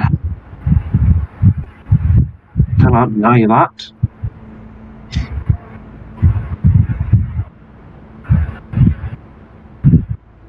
You see Torin with this moment of his holy symbol sort of shifting itself to match your own. Nice. And you watch this power kind of course through Night as you observe what you believe to be him getting his spell slots back for the first time in some time. Is he kind of glowing? A little bit. I've turned night to day. What? Turn night. Oh, I see. You're okay. I get it. You're making it. Yep, that makes sense.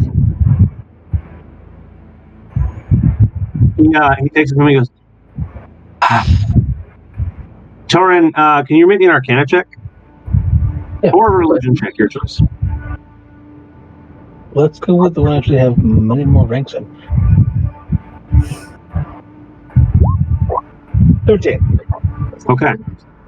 Torin, you get the sense that despite only just taking on the aspect of your god and only carrying over what he could from his previous religious fervor, Knight is of a slightly higher cleric level than yours. All right, that makes sense. He's not like channeling God in divine intervention, but he's a fairly competent cleric. You have your powers back. Between you, myself, my friends, we maybe have some kind of chance.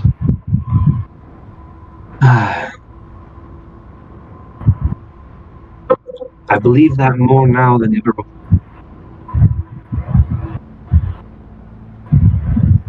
Wonderful.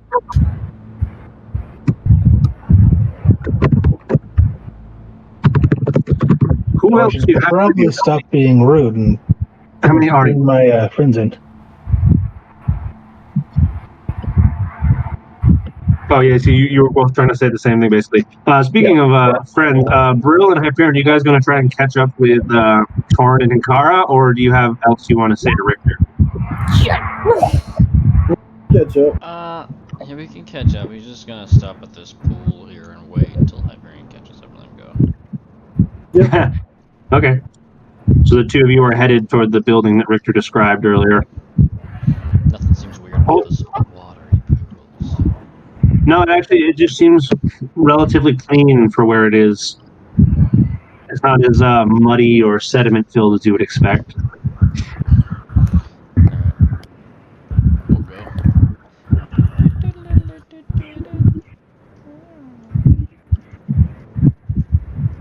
I guess that's where they went. I think that's where they went. Did they go right? Yeah, you can roll an investigation check, Ankara. They went across the river, right? He said. He asked you not to go straight through the water. Oh no, I went around. I know, I went around it. I'm taking a swim. I said But he did tell you it was the small house on the other side, yeah. You did, okay. Let me see, that was like right. Okay. Mm-hmm. And Cara, you're having a lot of trouble over there. I'm trying to stay hidden in the shadows, but investigate at the same time, and it's not doing it for me.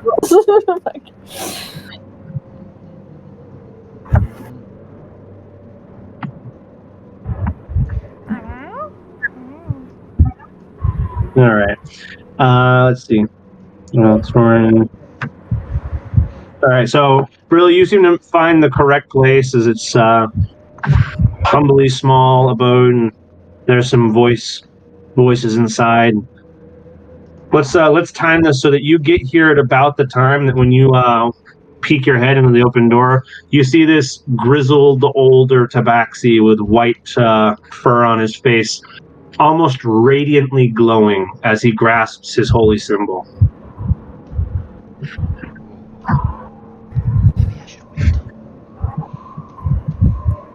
you'll have this. You'll be there to hear this moment where Knight and Torrin are talking about converting the conversion to this new god and the chance they might have now. This is the point where Knight's like, "So how many of you are there?" Hello. I'm another.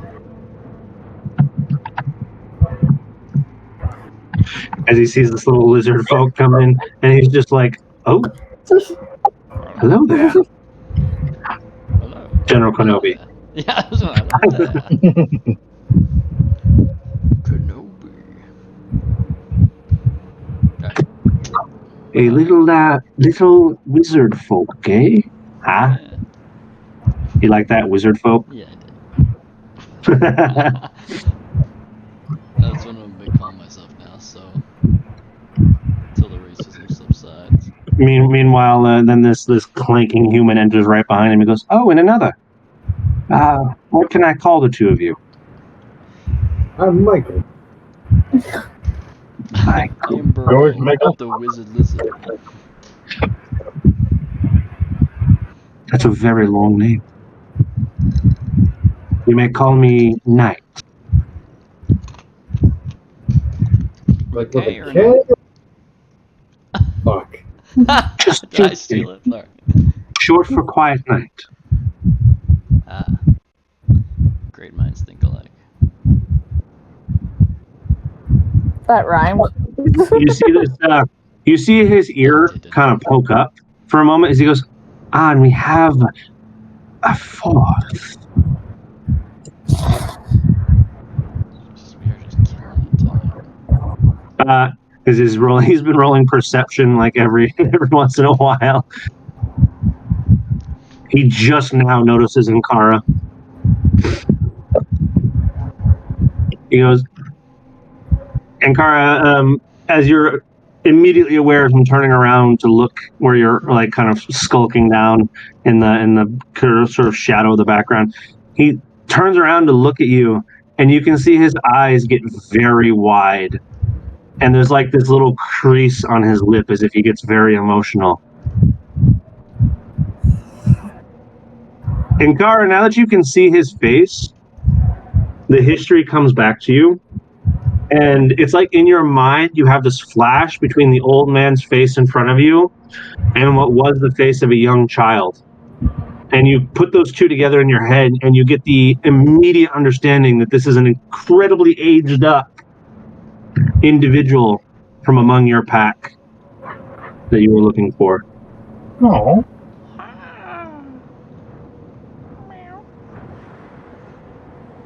Is it possible? Probably. He looks at you and he goes, "Why, I wonder the same thing. You are, familiar. But it can't be, she would be more ancient than me." I heard the name Silent Night. You changed it. It was changed for me. Actually, how did you know?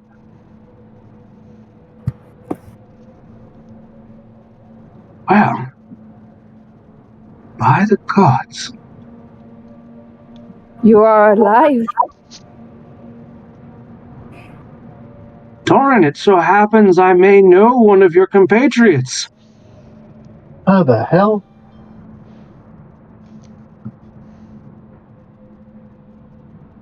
How? Are you aware of the story of the Labyrinth? I don't believe so. There it is. Hit the I have credits. not told them. So the name of the game. Roll credits. Roll credits. He said the name of the Roll game. credits. Roll credits. He goes, it's a long tale that I'm not the best reciter of, but suffice to say that time can work in mysterious ways.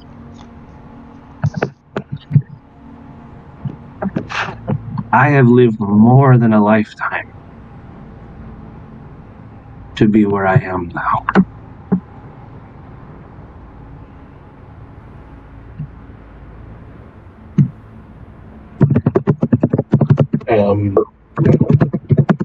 Exactly how old are you? As of last spring, I believe that would be my 126.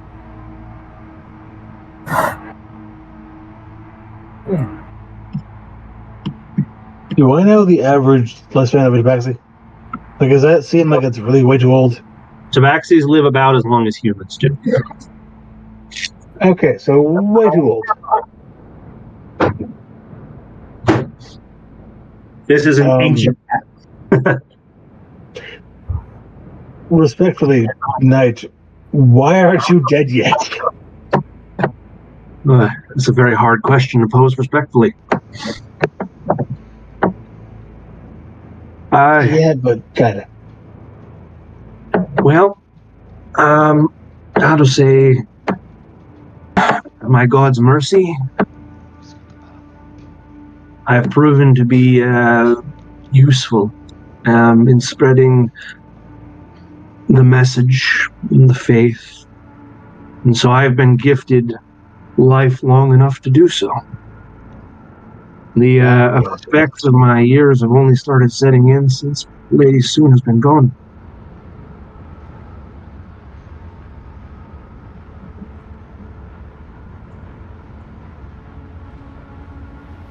But I never thought I'd see the day.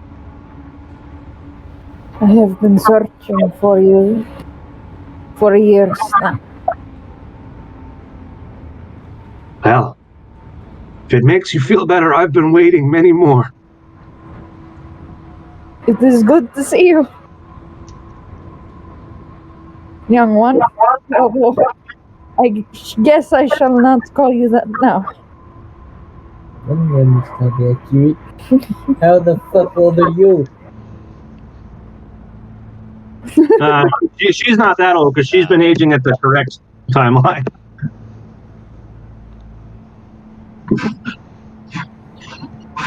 Inkar, I don't know how much, or sorry, Kennedy, I don't know how much you want me to reveal about the story here, but she's not, Inkar's not that old. No, I don't care. You can reveal. No. Last time Inkara would have seen Knight, he would have been like a toddler. Oh. Well, that's interesting. So he has aged at a drastically different rate. Huh. We are all grown up. Although still a short little kid. To me, anyway. That I am. Inside, too. But a kid. How did you get away? I did not. Immediately, she's gonna go stiff and her tail's gonna pop up. What do you mean? At least the ones I was allowed to be around, I lived in servitude and slavery for decades.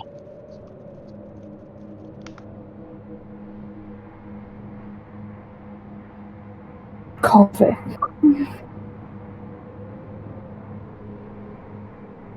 I'm sorry I did not get to you sooner. I do not blame you.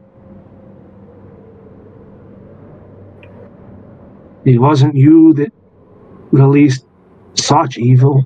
It wasn't you that inflicted it or demanded it. But I did not escape.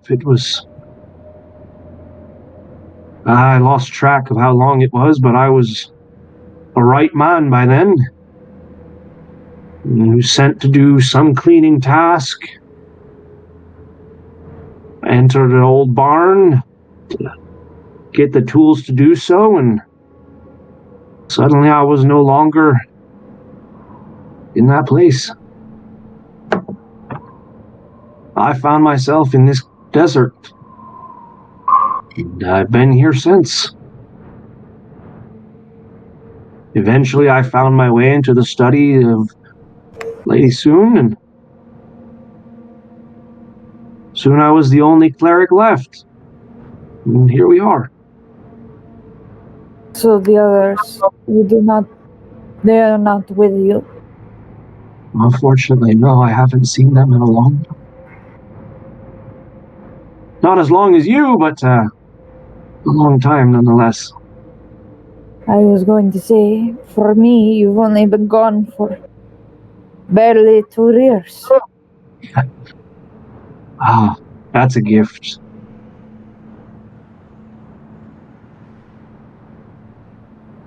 A lifetime and a half. Hey.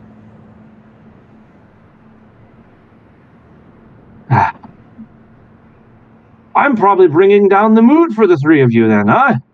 I apologize. This is a tragic reunion to have to suffer through.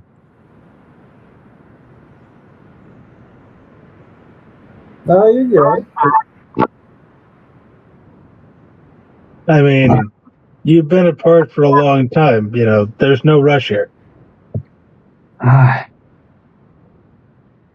Well, don't think we have a week, right? I suppose I only so much hardly know you anymore, so much as you know me. I'm an old man now, Inkara.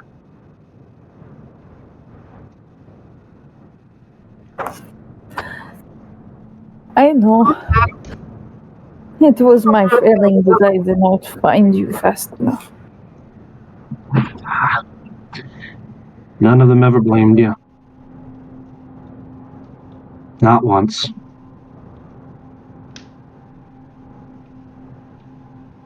The last thing I ever talked about in relation to you was the group of us hoping you were okay before they split us up. Hoping at least you were free. It hurts me to see you here, because it means now you're here too.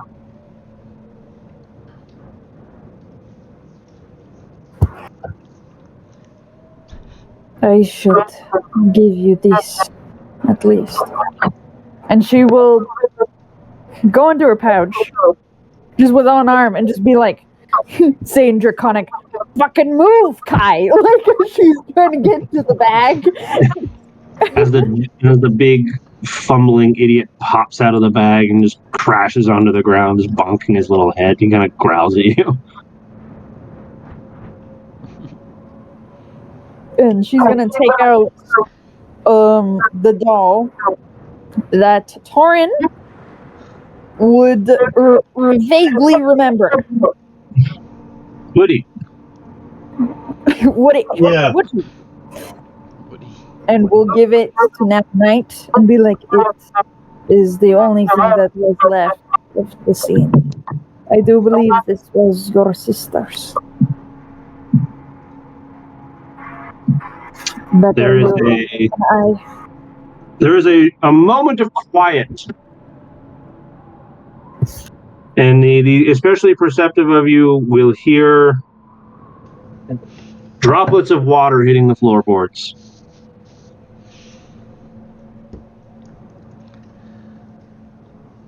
And with eyes swollen and red, he takes that little doll and he holds it to his chest with one paw. Oh,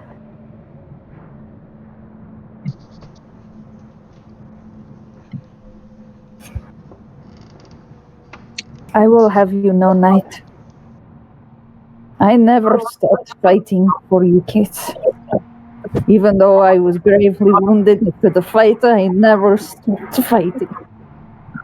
It took me weeks for the healers to heal me, even if they do not want to. And the moment I was well enough to walk, I left to find you all again. I believe you. I do. Torin went away tears. He goes, I believe you. I do. You kids were the only ones that were, well, you know, to me. Ah, You are the only ones kind to me. So I will stop at nothing to make sure that all of you are okay and safe, and that your tribes and families know of you. it has been a century since I've seen anyone from our clan.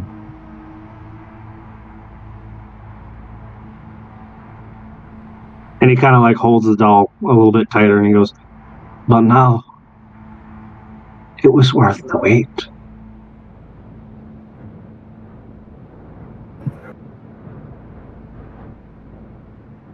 Now I think I can find peace.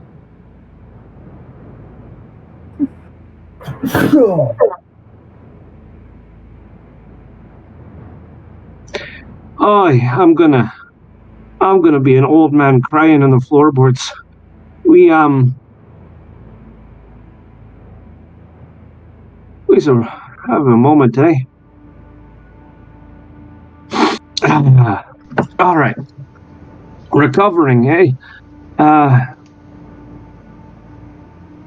Well, you lot, I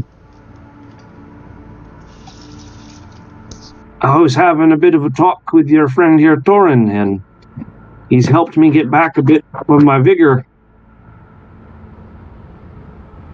And if he speaks for all of you, you'd be wanting to head out into the desert.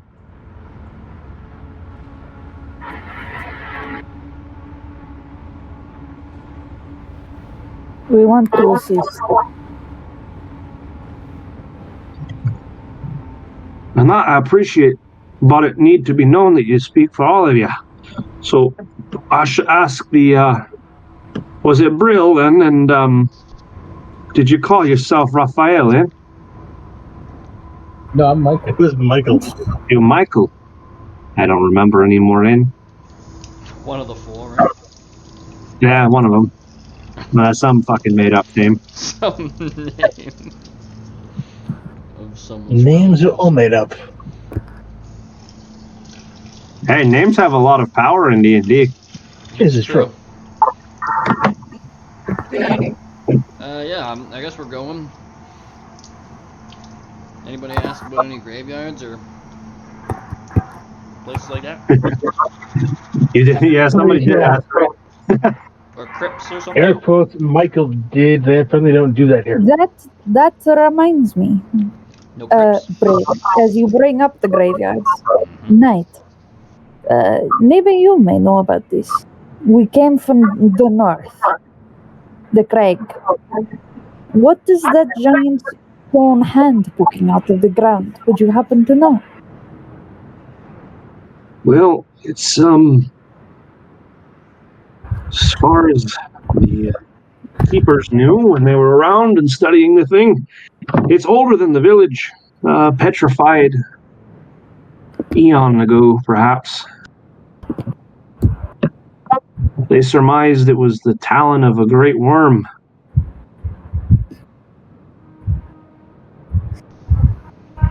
Like the dragon. Aye, like an ancient dragon. Holy fuck. But one deceased an eon before this town existed.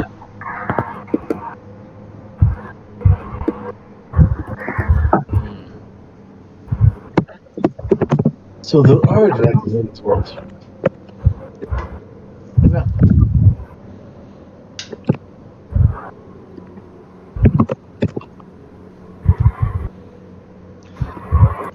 Well, yes, apparently. Look at this little guy. Hey, Tor, what'd you say about dragons? Oh, is that they do actually exist here outside of Richard's fairy tales. That's Oh, what you guys yes. said, yeah.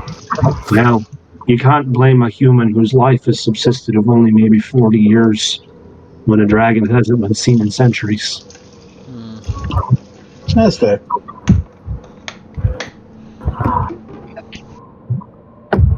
last stories from people who wrote them down and could tell them,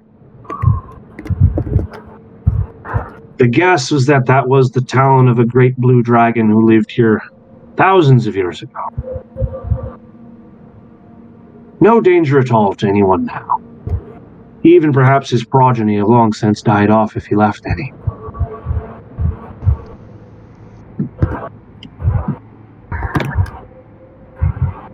However,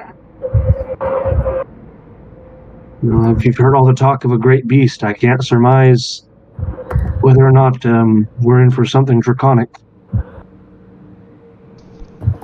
Even if this thing that you guys know of the Great Worm or some shit?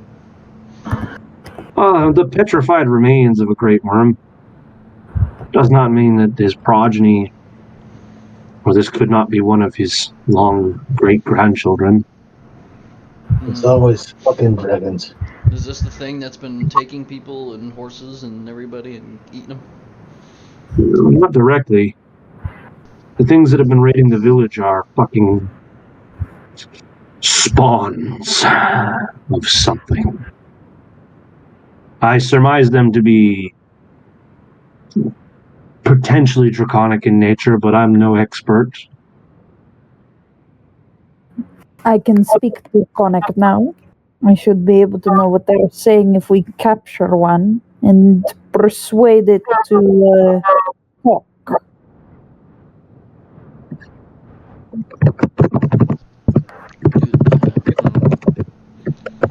Do they have a specific color of their draconic looks? Unfortunately, I've not been there to observe any of the active raids. So they haven't raided here specifically yet? No, they've been grabbing people trying to come to and from.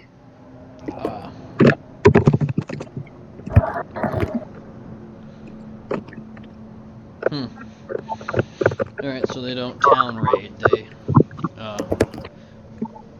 raid on the roads. They road raid. Sounds angry.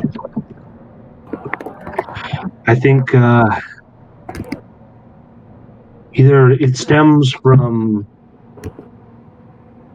well, one of a few things. Could be ease of access, tactics of isolation, or cowardice.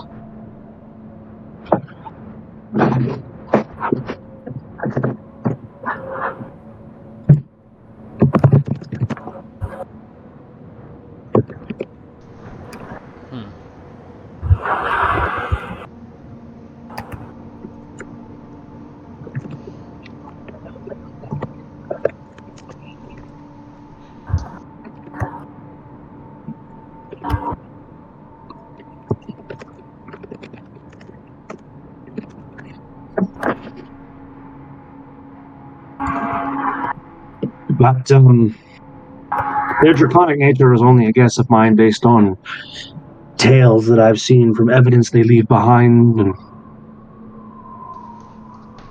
the one time that they managed to bring down one of the captors.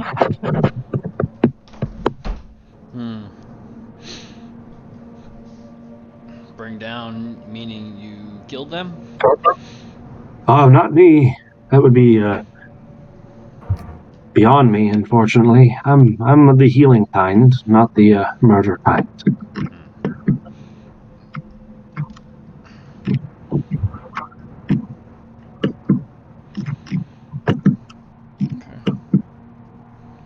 I believe it might have been,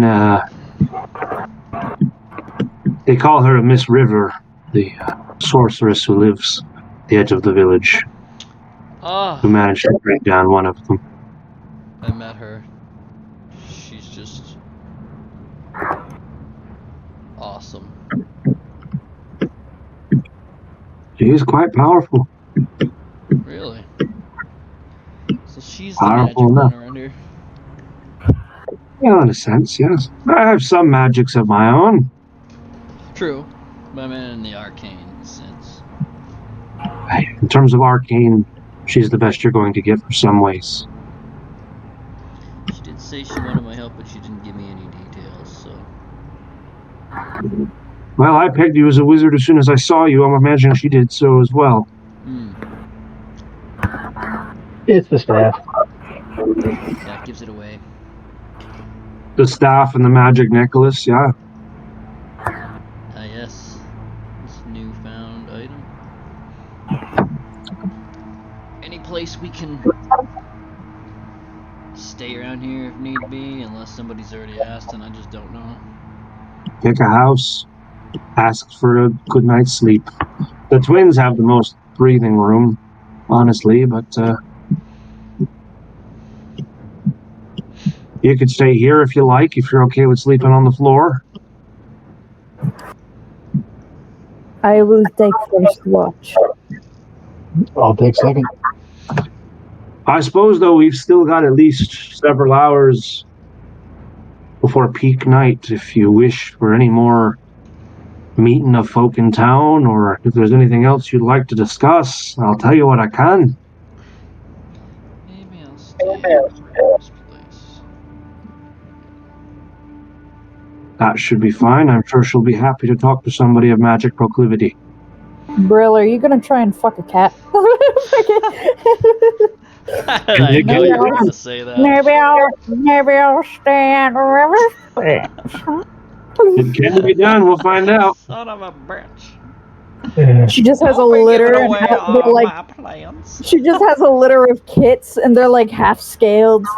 They're Oh, like it'd be weird. so awesome.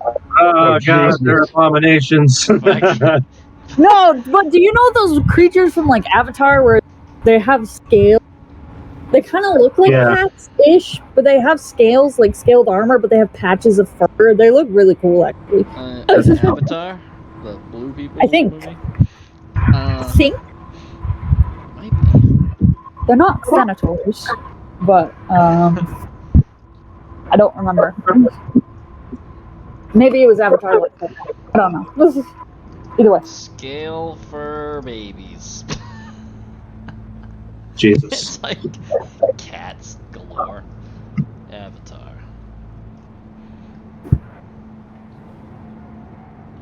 Are they like people or are they like creatures? Like animal looking things?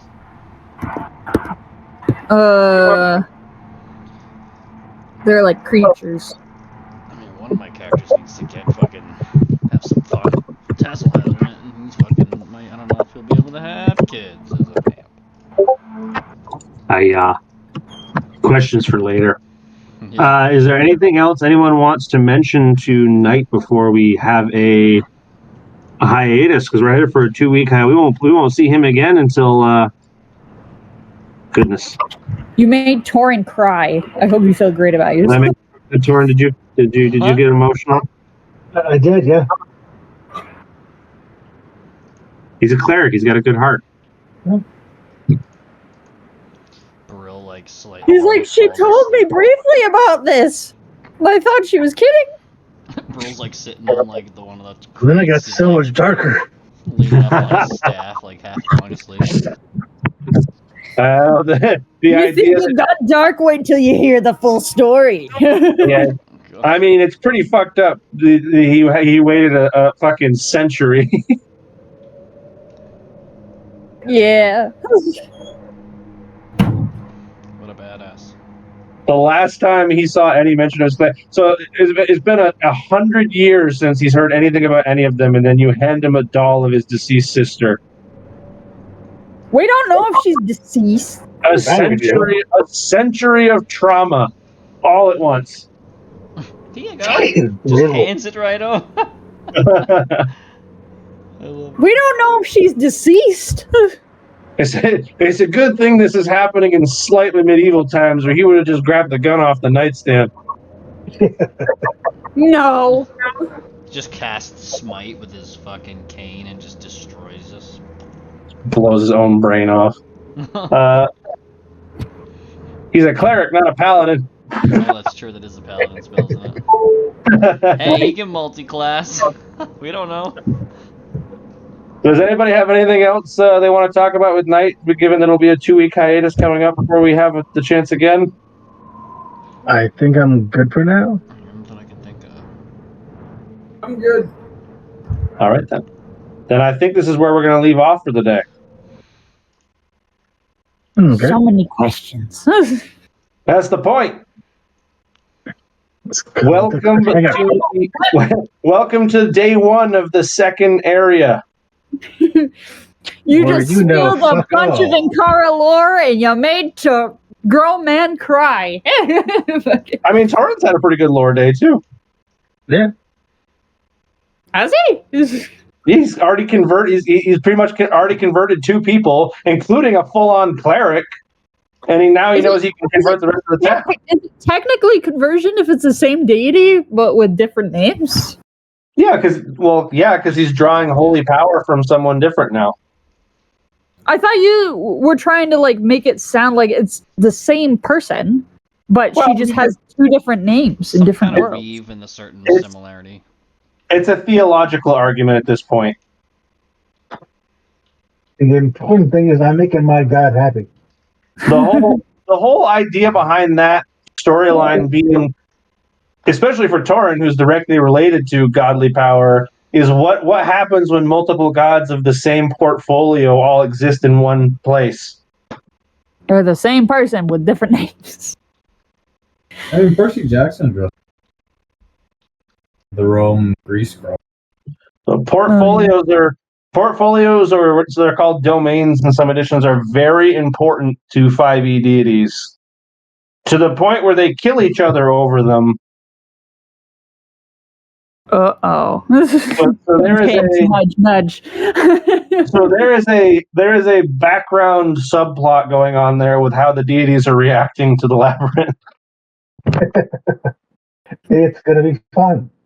Just fine. But you guys are not high enough level to worry about the dealings of gods yet. Yet. A very important word there, yet. Yeah, I mean, at the rate we're going, we'll get there. Sweet. My main question is, did the worm show up around the same time that love appeared? Did the what? Did the sandworm show up around the same time that the deity of this world, I think Goddess Love, or whatever you named her, Suna. Yeah. Did That's she a disappear? fantastic question for the future. Keep that one in mind. I'm gonna write that down. Good scrap. The answer I'm going to give you for now is you better hope not. Oh dear God! I just put 2 and 2 together. Oh no, that'd be really bad. Because if those 2 things line up, then you've got something on your hands that ate a god. Yeah, that would be. We should get out of here if that's the case. At the same time. But hopefully everybody enjoyed today. I think right now our next game for 5e is scheduled to be the 19th. Does that work out for everybody? Yep. Yep. Put in my calendar. Oh. That's good. Okay. Well, thanks for coming today, everybody. Hopefully you enjoyed. Have a good new year, and I will see some of you next week and see you, Sean, on the 19th.